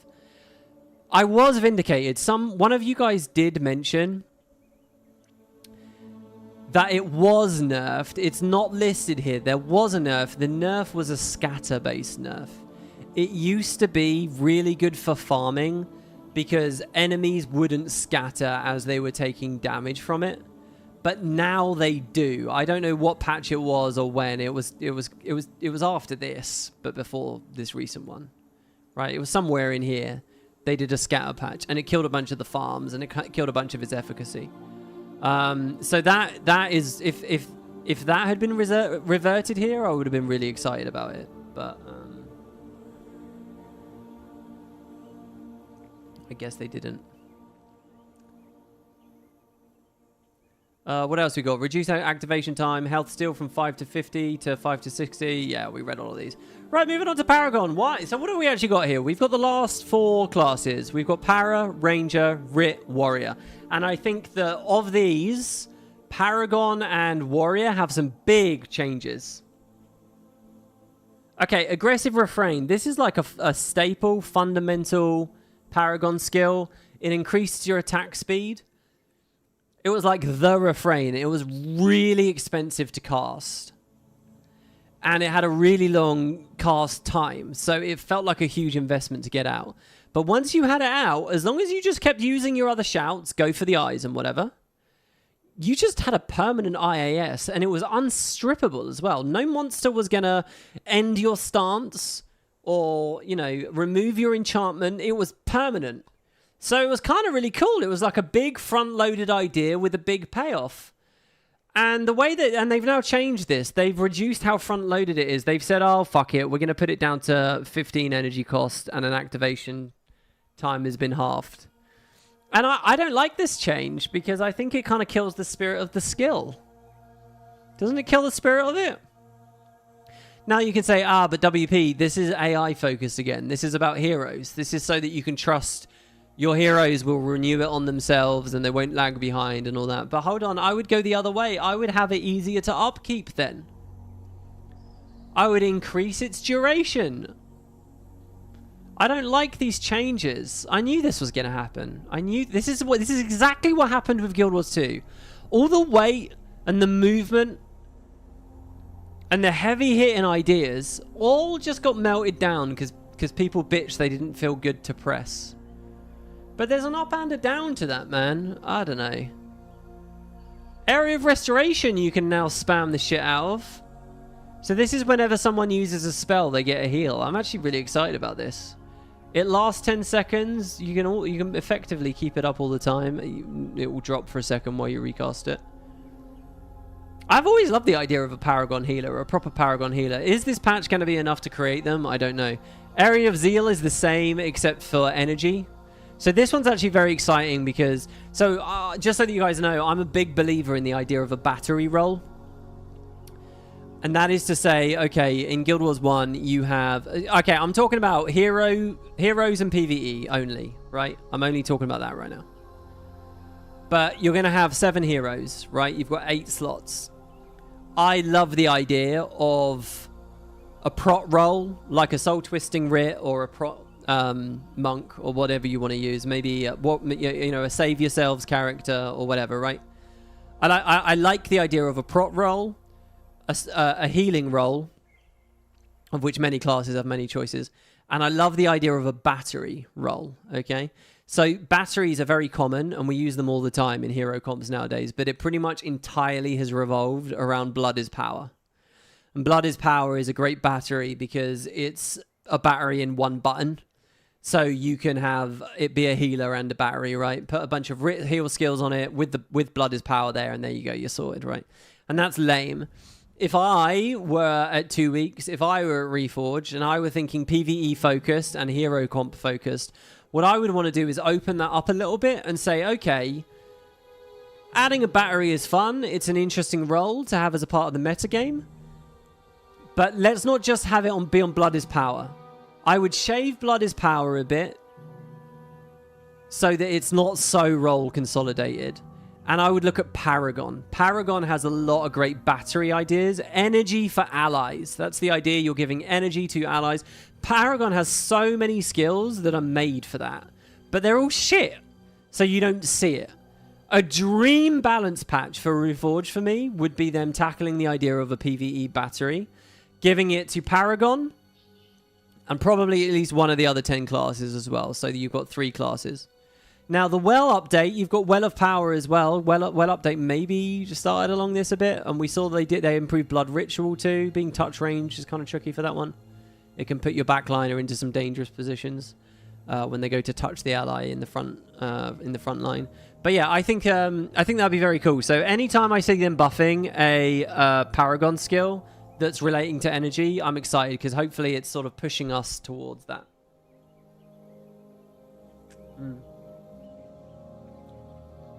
Emily says we kind of have energy prot in the form of skills like gold, glyph of lesser energy. Yeah, obviously you can... Energy management is just a part of the game. The question is, do you put it on your own bar or do you offload it onto someone else in the team to help you out? And I like the idea that you can... You know, just as you can run a Ether Feast, a self-heal, or you can offload that job onto an ally, onto a teammate that does it. And from the perspective of it being a team game, whether that's because you're building a deck of skills that your whole hero team's using, or just players having fun. It's fun to be a battery. It's fun to be a healer. It's cool to shift those jobs onto other people, right? You could even talk about an idea where for the really insane builds and really crazy output, you want one of your 8 skills to be your own energy management and you have a battery. And that's like a requirement. But things get tricky then in terms of like henchmen and stuff like that. Anyway, and when people don't have many skills unlocked. So then we have the Ballad of Restoration, which they've reduced the recharge down. This is also whenever we get... this is also a healing ballad, a healing chant, but this is just when you take damage. This is basically reversal of fortune for the team. Which, when I put it that way, is insane. There's no divine favor bonus on it. I don't know. So yeah, there's a few ideas in Paragon. The idea of a battery Paragon, the idea of a healing Paragon. There's also just spears. Paragon's got a lot of ideas that are shit, basically. Paragon is ripe for some big patches. Spears. Before this patch, DPS Paragon sucked ass. Spears were not good enough. Most spear skills were just shit. And I believe that one of them has really brought the class back in a big way. And I think it's this patch here, Mighty Throw. But again, it's the same. It's the aggressive refrain thing. Mighty Throw, right, is you build some adrenaline and then you go and you throw the spear, right? Let me do that for you again. And you get like this cool animation. It's a big hit. It's a 3-second activation for a nuke. And that's what's cool about it, Arenanet. That's what's cool. Don't do this. Reduced activation from 3 to 1. Don't do this. This is wrong. This is not the right thing to do. Increase the damage. But people will applaud this. Woo. Because I think it has meant you can do a lot more damage on a Spear Paragon now. But I don't know. It just feels like now it's homogenization. Am I the only one arguing this? So I'm a bit disappointed there. Cruel Spear, slightly lower adrenaline cost. Now, I know what you might also think, well, hold on, if this does too much damage, it's too spiky. I mean, can't you fucking sidestep this? Oh, no, this moves at, like, double speed, I think. You know, do a PvP split, then. Interrupt them. Mighty Throw always felt like shit. Perhaps it needed double damage and auto crit to justify the duration. Exactly, look, I completely agree. It felt like shit. I completely agree it wasn't fun enough, right? Because it wasn't doing enough damage. But yeah, the auto crit's an interesting idea as well. Oh, there you go. Your spear moves 3 times faster, and if it hits, it does 40 damage. It just needed a bigger cash out. Arenanet. Oh, they're not listening, are they? They're not listening. This is why we need to do shorts. So I can beg the company for things during the shorts. No one gives a fuck about you having an RPG with 1,000 skills if they all feel the same. So, I don't know. I do not applaud this. I do not applaud this. I do not applaud this.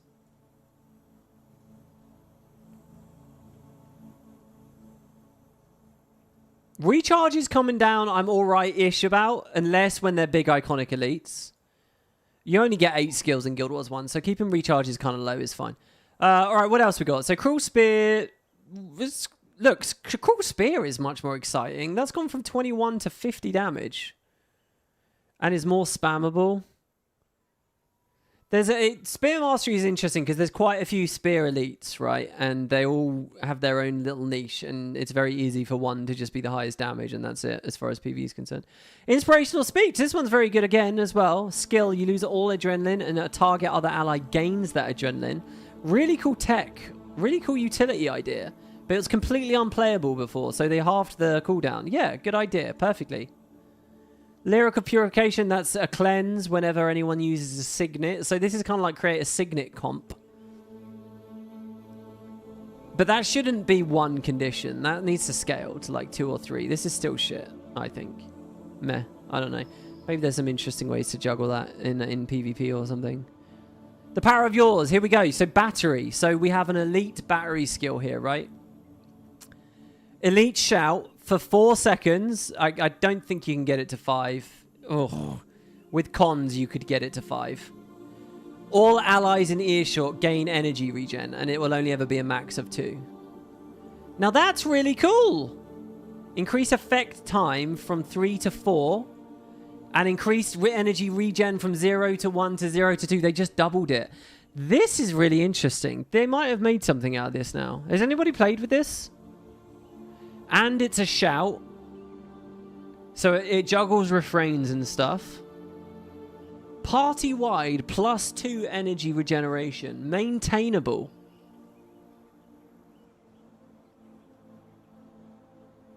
And it's great for triggering echoes. This is amazing. This is very cool. Are people successfully building this? Let me turn off the poll.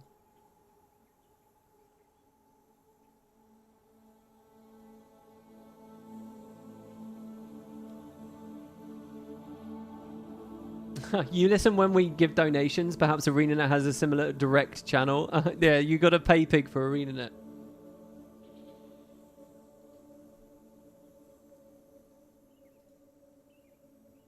Hold on, what? Making Mighty Throw what it is now makes it different, OP for sure, but it literally feels different from other spear skills. A little different, but a lot of spear skills have a cast time. I can't imagine the Mighty Throw feels... Let's do it. We're playing the game. Let's actually fucking play the game. Let's see the difference, the animation difference now.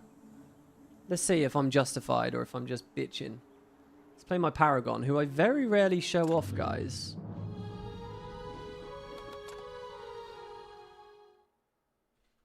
We'll go to the Isle of the Nameless. Which I admit is not that exciting. No, let's not go to the Isle of the Nameless. Let's go fuck up some early game mobs. Oh, no. Because I won't get adrenaline easily. Oh, fuck it, I will. We'll make sure we have for Great Justice on there. So here's Spear of Lightning, right? Is also a usual bread and butter kind of spear skill. Let's take Cruel Spear, for example, as an elite. Well, what's a nice low adrenaline? And let's run Mighty Throw. Mighty Throw is like one of the first Paragon elites you get as well, by the way.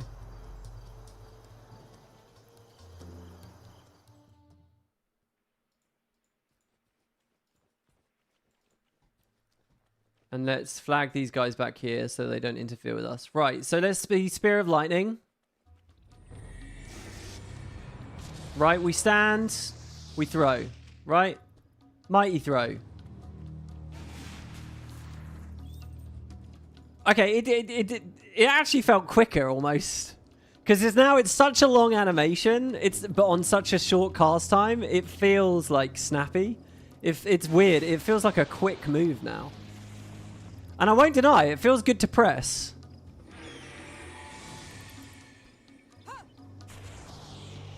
And I like the triple speed coming out. So look, it does still feel somewhat distinct. But I think there's space for a very long cast time spear skill. This treatment could have been triple speed or whatever, could have been put on any. But you don't even get time to enjoy the animation anymore. Look at that! The animation goes in like a frame. Sorry, I disagree. It doesn't feel very distinct from Spear of Lightning. God, I love this fucking game though, man. I love this game like in the solo and low level area. I acknowledge it feels distinct, but I think it feels less distinct than it used to. And I wish they had balanced it in a different way. It looks bugged. The animation doesn't look right. It might look a little bit better on male. Does male Paragon have a slightly different, a slightly better?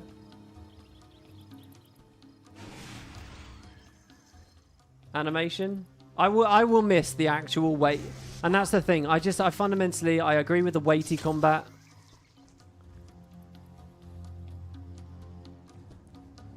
Oh, you can fire this off. You can cue it really quickly after a previous attack. Yeah, there you go, like that. Kind of like a it's kind of like the jagged strike almost of spear skills. Look, from the perspective of we all want Paragon buffs. Don't get me wrong. I'm excited about Paragon buffs. I've always loved this icon here, by the way. That's the Sunspear Arena icon. You know, we were talking about getting Guild Wars tattoo or something. I would fucking love that. Look at that shit. Don't the colors look amazing there? Do you know what I think would look amazing as well? You know the skill pins? Arenanet, if you're going to sell some new Reforged merch, right? You know what they should do? They should release... And they should be expensive and made out of good, real, physical materials. Made out of ivory. All right, maybe not made out of real ivory, right? They should release these, the map icons. Look how wouldn't you love to hold that in your hand? Look at that shit. Look at that little token there. Wouldn't that be cool if you actually had a physical one of those? And a physical one of the boat? And these little icons? And the same for the Prophecies ones? And all of them, really? Even the Asura Gate. Look at that shit. Wouldn't that be cool? I would buy that merch. I would noodle for that merch.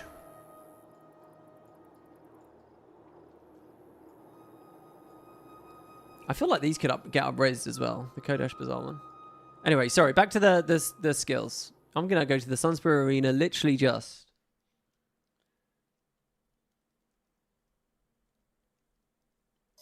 Mike says come back and show you. I'll show you in the battle aisles. Wait, show me what?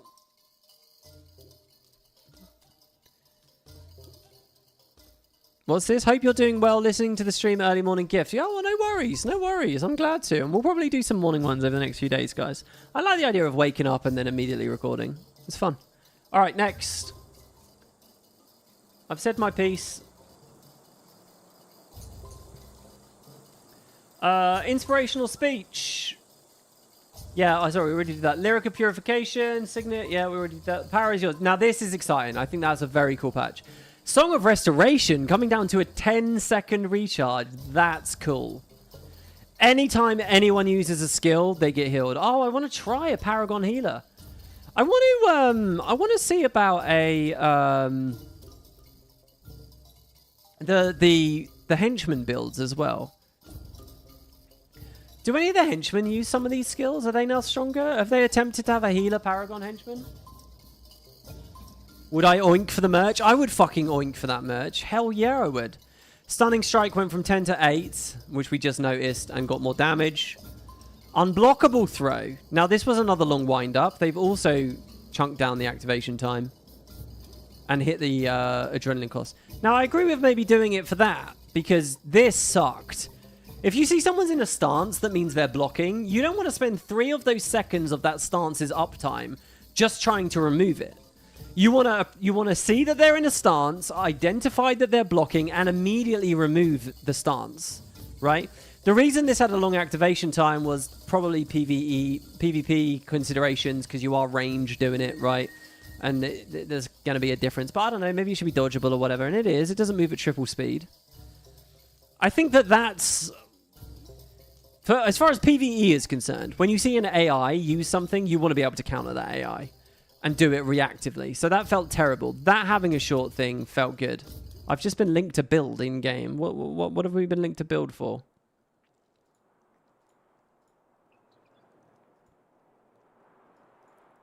Or an attempt to link a build, but it hasn't been shown properly, I don't think. What else we got? Zealous Anthem. Reduced recharge from 20 to 10. Okay, whenever we use an attack skill, we gain energy. This could be interesting. The tricky thing here, though, is dervishes use attack skills, but often supplement their own energy in a variety of ways, and they have adrenaline. Warriors are often using adrenaline. Assassins are often using energy, but again, they have their own energy management by way of critical strikes.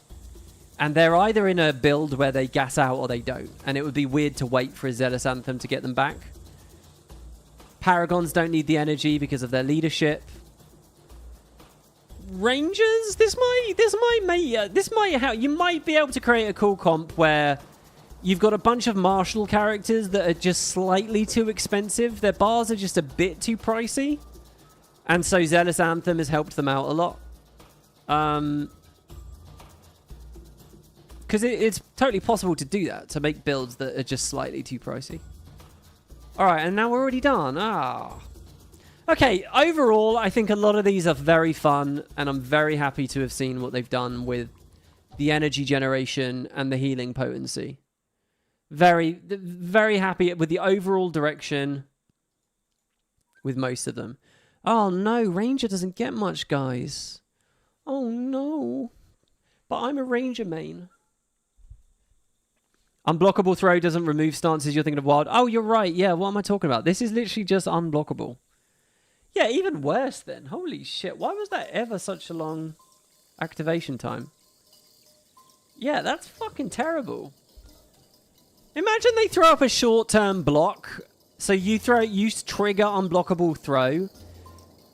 And now during the cast time, the block went away anyway. That would be awful. Yeah, I totally agree with this. This one's good to have reduced, and the adrenaline cost coming down.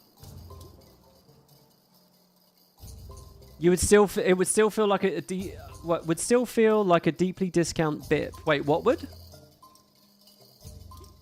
The tricky thing, the other thing about the battery conversation, the other tricky thing is, right, you can throw Blood is Power on a single Necro, and they have access to all the energy management and all the stuff that they might want for casting of all these other classes, right? So they can throw all those ritualist skills on or whatever. Paragon, with its 2 pips of energy generation, is in a slightly trickier position and will never be a very good, like, roll consolidated battery, which is why it's always a bit tricky anyway. You know, if you're trying to swap the BIP. But the idea would be, instead of having a Necro with Blood is Power and a bunch of Rit heals, you have a Paragon with, like, the power is yours, and a bunch of healing chants. That would be the idea. But you can't run the power is yours with Song of Restoration, which would be the dream. A build that has both of these could maybe start pulling ahead. So we'll see. So it'd be like the power is yours with some healing supplements, or Song of Restoration with some of their other battery mechanisms, because they do have other ones. We just didn't see them in this balance patch. Well, did we? The Area of Zeal. We saw one of them, the Area of Zeal.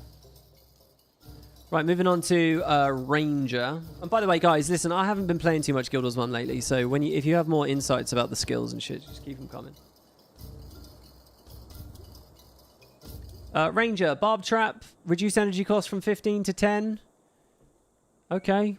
Bestial Mauling from 20 to 10. That's pretty good. That's quite the discount. Broadhead Arrow, reduced energy cost from 15 to 10. Reduced recharge from 15 to 10. Okay, this one's the Days. I don't know whether I'd really like to use that in PvE too much, but okay. Disrupting Lunge. Looks like we're getting some good pet spam here. Disrupting Lunge is always a fun one. Maiming Strike, I think, was actually quite popular already. There was definitely a thing. Is it Bestial Mauling? No. There's definitely one of the bigger ways to do pet damage is it has to cash out off of a condition.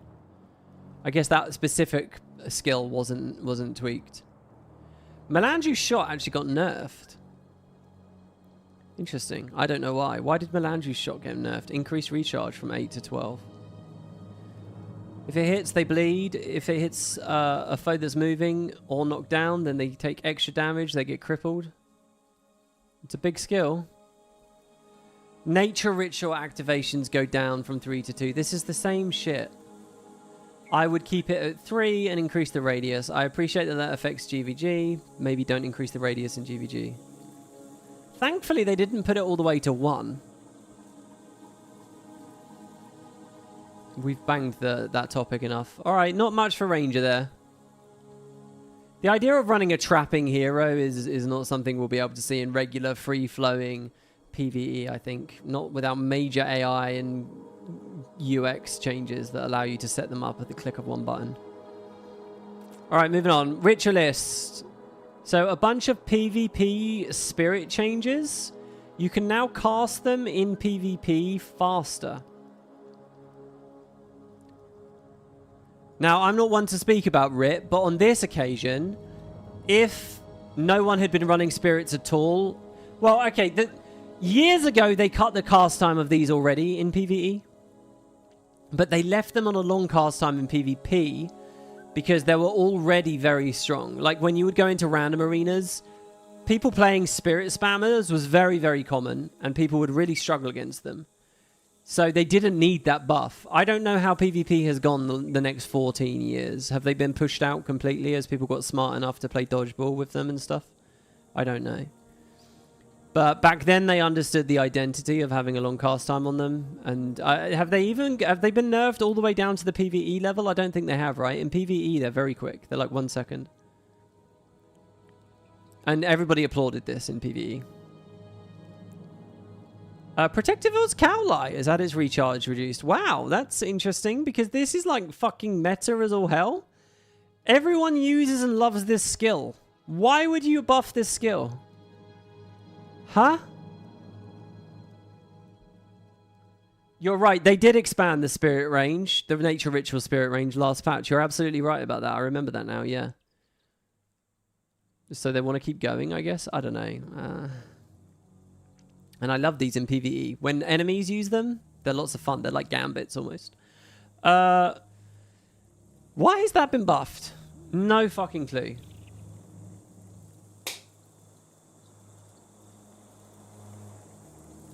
Protective was Cowlight is another one of those. It's a bit like Unyielding Aura. When you put it on a hero, it's really fun because they react so well. Like, let's say that you've just been hit by, like, Searing Flames or something. Everyone in your whole team has just been taking a packet of damage. Some Jinn has just cast Searing Flames on you, right? Everyone's just been chunked. Your hero will instantly drop the urn. Boom! And then it just pops everyone back up. And it's just so satisfying to see how fast they react to it. It's cool. Do we need to buff it anymore, Arenanet? Really? Shadow Song is not listed at the same time for some reason.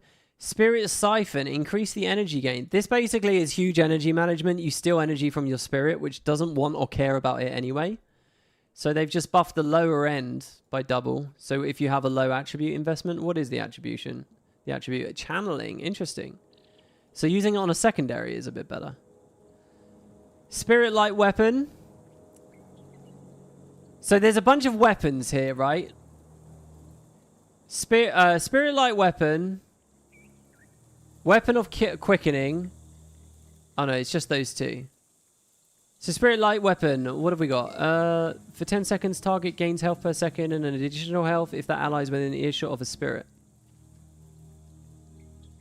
I've got to be honest, I can't say I've really ever used this. They heal per second now and more with the cash out. I don't know, I guess that's okay. Who uses that? Gaki? Spirit strength. For 60 seconds, your attacks do more damage if you have a weapon spell on you. Interesting. Considering the duration was already 60 seconds, dropping it from 30 to 20 doesn't matter too much.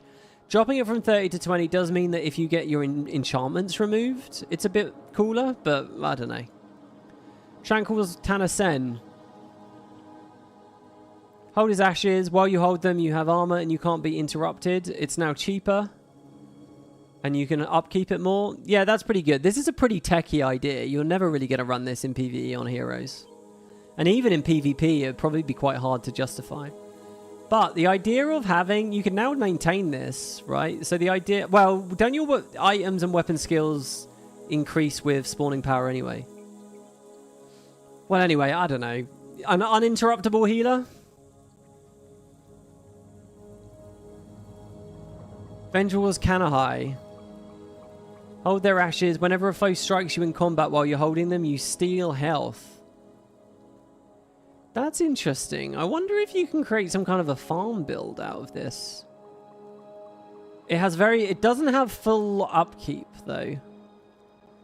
So you hold it for 11 seconds. The recharge is now 15. Question is... Does spawning power do what I think it does?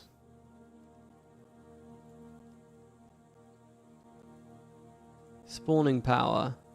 Oh, it's weapon spell duration. It is not item duration. I thought it was items as well. That's a shame. If it was items as well, then that would potentially make that maintainable. And then you could maybe do an interesting farm in some places. That probably would be quite fun. As long as they hit you for less than 45, you take all that health back while hurting them. It's really epic. Very cool. And lastly, Weapon of Quickening. This is a very popular one. We do see this a lot, especially on enemies in PvE. Target ally is a Weapon of Quickening, and their spells recharge faster. You can now cast it on them quicker. Don't forget that whenever a weapon skill gets buffed, it's also buffed the Weapon of Three Forges. Sorry, what's it called? Ghost of Three Forges? Whatever it is. The new one that gives you every weapon in the game, basically. So there's an indirect buff there. Okay, Richless, I'm kind of mid about, to be honest. Meh. Alright, finally, Warrior. Now, guys, I don't know what it is. I think 100 Blades. 100 Blades has been like a big game changer. A really exciting, big new thing on the level of the Ray of Judgment change we saw above. I think this has been really big with Warrior, so let's end on a high note. Berserker stance, they have changed. For 14 seconds, you attack faster. IAS, non-elite IAS is very good. And you gain double adrenaline. So this is 4 Great Justice plus your IAS in one. Okay? But it ends if you use a skill. So you're really looking for like some kind of auto-attack warrior build or something. But then you're going to get the adrenaline. And you're going to spend the adrenaline, thus ending the stance. They've doubled its energy cost now, which is nasty. Really? So, you know, the idea of Berserker Stance is you spam skills to build a fuck ton of adrenaline on some kind of big adrenaline skill, and then use it. But if it also costs a lot of energy to put the stance back on afterwards, reduce the recharge to 10 seconds, which sort of leans into the playstyle I mentioned a second ago. Weird. I don't know whether I believe in that much still. That's a huge problem. It ends if you use a skill.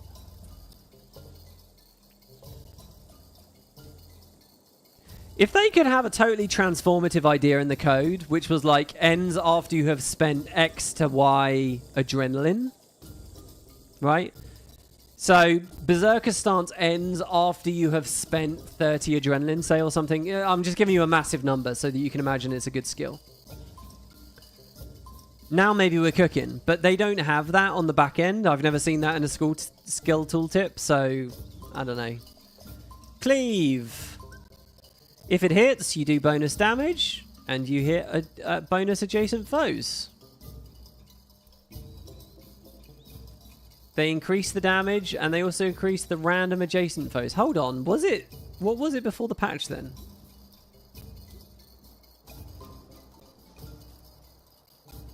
Oh, the adjacent foes was not in it at all. Oh, I like that. That's a very 2020s thing, isn't it? Holy fuck. Cleave was just like such a basic bitch skill. Look at that. That is like the basic bitch. 3 adrenaline... Elite axe attack. That's it, man. Just do some bonus damage. You cannot ask for something more simple. This is... Do you just want a bread and butter button that you just tap? And it's still a bread and butter button that you just tap. But now it hits adjacent foes. And it's, of course, because when we talk about cleave in the context of Guild Wars 2... We talk about hitting enemies nearby, and in fact, most often we do talk about that +1 to 2 target range too. So that's very cool. That's kind of Guild Wars 2 referential, I think. And it hits pretty hard now as well. I wouldn't be opposed to running that or putting that on my Koss. Because for me, Koss is forever an axe wielder. WP, have you seen the Adrenaline Skullcracker farms from the last patch? I think they were just careful with the more adrenaline buffs. No, I didn't see those. I didn't see those. Disrupting Chop, really good because it's fast attack, interrupt attack. Throw it out there. I love Disrupting Chop. Increase the recharge from 0 to 1. I think what this does is this stops it giving it its own adrenaline. That's probably why they've done that. I might be wrong. Dragon Slash, they lower the adrenaline? Disagree. Dragon Slash's entire identity is get a fuck ton of adrenaline before you can start spamming the thing. Wrong! I don't like that. Don't kill the spirit of a skill just to give it the QOL. Oh, come on! It's iconic! Oh, I don't like that. Eviscerate. Increase the damage. Beautiful. Eviscerate was always, hey, here's the massive fucking hitter in the axe line. More damage. Fear Me. Reduce the recharge and increase the energy loss. Just a fun buff. Happy with that. Gladiator's Defense. The recharge comes down. Nice. Pre-patch, this was like 10-second duration and a 30-second cooldown. So there used to be fun farms with this, and this used to be kind of a very fun thing to take and throw out. But they made the cooldown so high, it just was not worth using. An elite... Speccing into tactics, come on, that's got to be fun to use, man. It's got to have a high uptime. Beautiful, I love this change. Very cool. Hamstring from 10 to 5 energy. Yeah, beautiful. A nice classic OG skill. Core skill, by the way. Get a cripple in there. Headbutt. Decreased recharge from 15 to 10. Decreased energy cost to 10. And increased the day's duration. So they buffed the fuck out of Headbutt. Now that also dazes you, but don't forget we did have the AI update that means you can maybe not get dazed, I don't know, through team synergies. I don't know what I think about that. There were farms with this? What were the farms? 100 blades. Here we go. This is it. 100 blades. Decrease the recharge by 5 seconds. And increase the damage by a lot. From 25 to 35. That's a huge damage buff. What the fuck?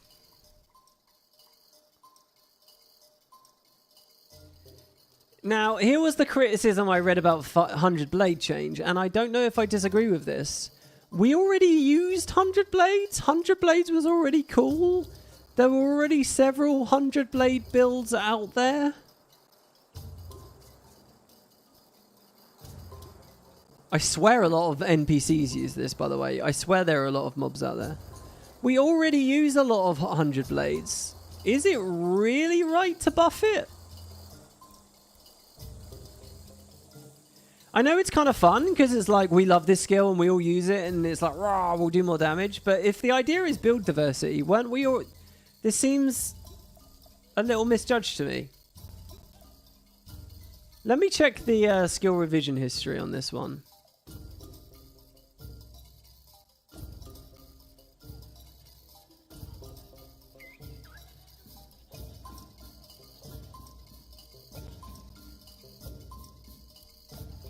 So in 2000, so it was completely different way back when, right? It wasn't good.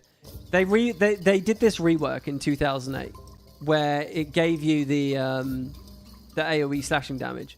It was never nerfed after the rework. People loved this. As soon as the rework hit, people loved this. And it was at 25 damage. It's been at 25 damage since 2008. And now in 2026, they have... Think of this in terms of proportions, guys. From 25 to 35 is fucking massive.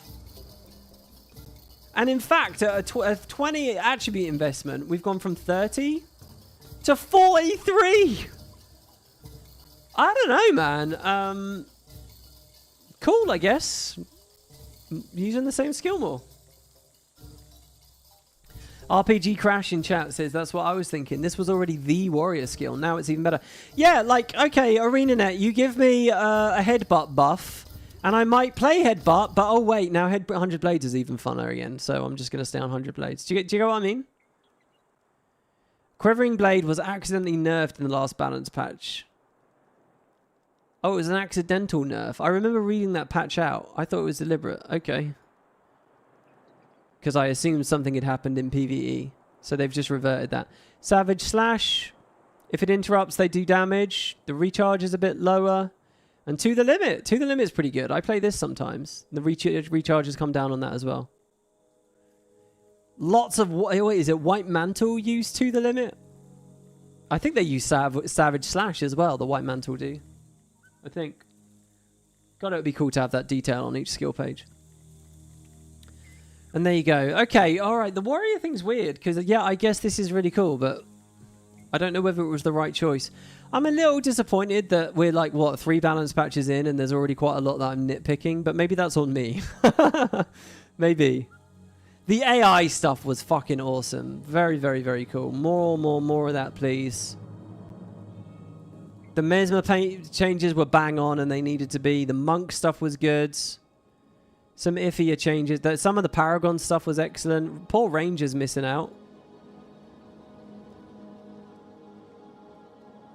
Okay, what are the Guild Wars wiki notes? So some other changes that Arenanet never told you about. Just to finish this off, guys, this extra length episode of Guild Wars 3 Daily. We have been live for 3 hours. It's 11 o'clock now. Wastrel's Demise. Recharge increased from 3 to 5 in all game modes because the PvP version was removed in 2010. Oh, they were wrong when they talked about the split? Okay. Although the update explicitly mentions changing both versions of Energy Drain and both versions of Protective was Cowlai, they actually don't have a PvP version anyway. Cowlai never had one. Alright. Oh, there's some incompetence here. Melandri's shot, the recharge was not changed and it remains at 8 seconds. Okay, which is fine, I think. So, does that just mean it's a... So, Ranger's got even less than it looked like. But that's fine, because I don't know whether that nerf was needed. Cleave, contrary to the in-game description, the AoE damage is dealt to 3 additional foes. And the AoE damage that they added is armor ignoring... and doesn't actually count as an attack. Okay, there's quite a lot of coding back-end stuff to work out there. They only updated Symbol of Wrath, but not Kirin's, which we talked about in the last stream. It's kind of weird. They're now distinct, I guess, but it's weird that one is just straight up. I don't know, just better. Varata's Gaze changed the sacrifice. People were also saying that this was fun because of Pre, by the way.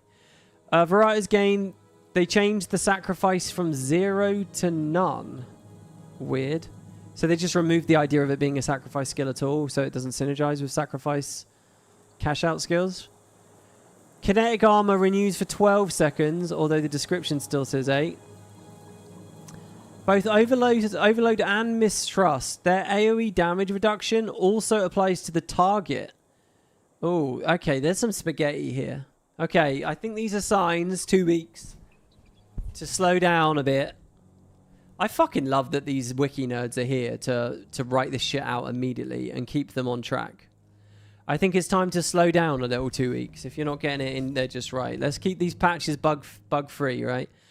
Zaishan Scouts can now only be used by characters who have finished a campaign or have unlocked travel to all campaigns. I gotta be honest, I don't know what this is. Oh, the scout that takes you to the missions. I gotcha. And they removed the green arrow over the scouts. That's funny, because that was kind of supposed to be a new player thing, and now it comes to mobile and they take them away. I guess they felt it was confusing people.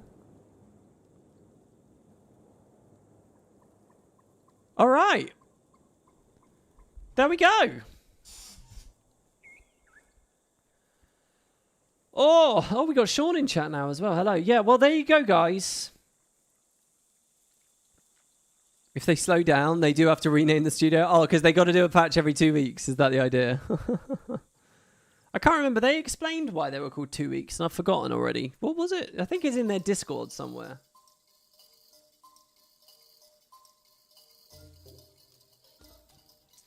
Ghost Appy says 100 Blades was popular, but not that good comparatively to other builds. Yeah, I think you're right about that. I think a big part for me is I'm still in the very 2008 mindset and not in the past 14 years, 12 years, I guess, mindset. No, well, no, Jesus, see, listen to that. My brain thinks it's 2020 still. I'm not in the mindset of, okay, no, hold on. They've been, the community has been moving away from it. But I'm pretty sure that if you went to like PVX Wiki, you'd still find 100 Blades builds there. And it was still really fun to use. It was just, you know, getting outclassed by VOS dervishes and stuff like that, right? Okay, well, there you go, guys. Thank you for watching. I have hoped you have enjoyed. That was a lot of chit-chat and a lot of stuff. I'm going to rest my voice. I'm going to be back for another episode of Guild Wars 3 Daily tomorrow. Where, I don't know, do you want to just do a bunch of Guild Wars convo, Guild Wars 3 convo tomorrow? Or should we jump straight into the Guild Wars 2 skill balance? I don't know what to do. I guess we'll see. Thank you to the contributors to the PC Fund today. From Foghorn, to Laura, to Cograth, to T4 Samuel, to Adastrel, and Orwith, with the $2 Canadian who retracted their message and has left chat. Hopefully they're alright. Time hasn't passed since COVID, as far as you're concerned. Yeah, let's all just agree that no time has passed. Yeah, that's good. Yeah, new players were getting trapped in Embark Beach. Ah, that makes sense. That makes sense. All right, guys, thank you very much for watching. I hope you've enjoyed this rare episode of Guild Wars 3 Daily for breakfast. Tomorrow will probably be for breakfast again, or lunch at the latest. Probably. Thank you all. I'll see you next time. Bye-bye.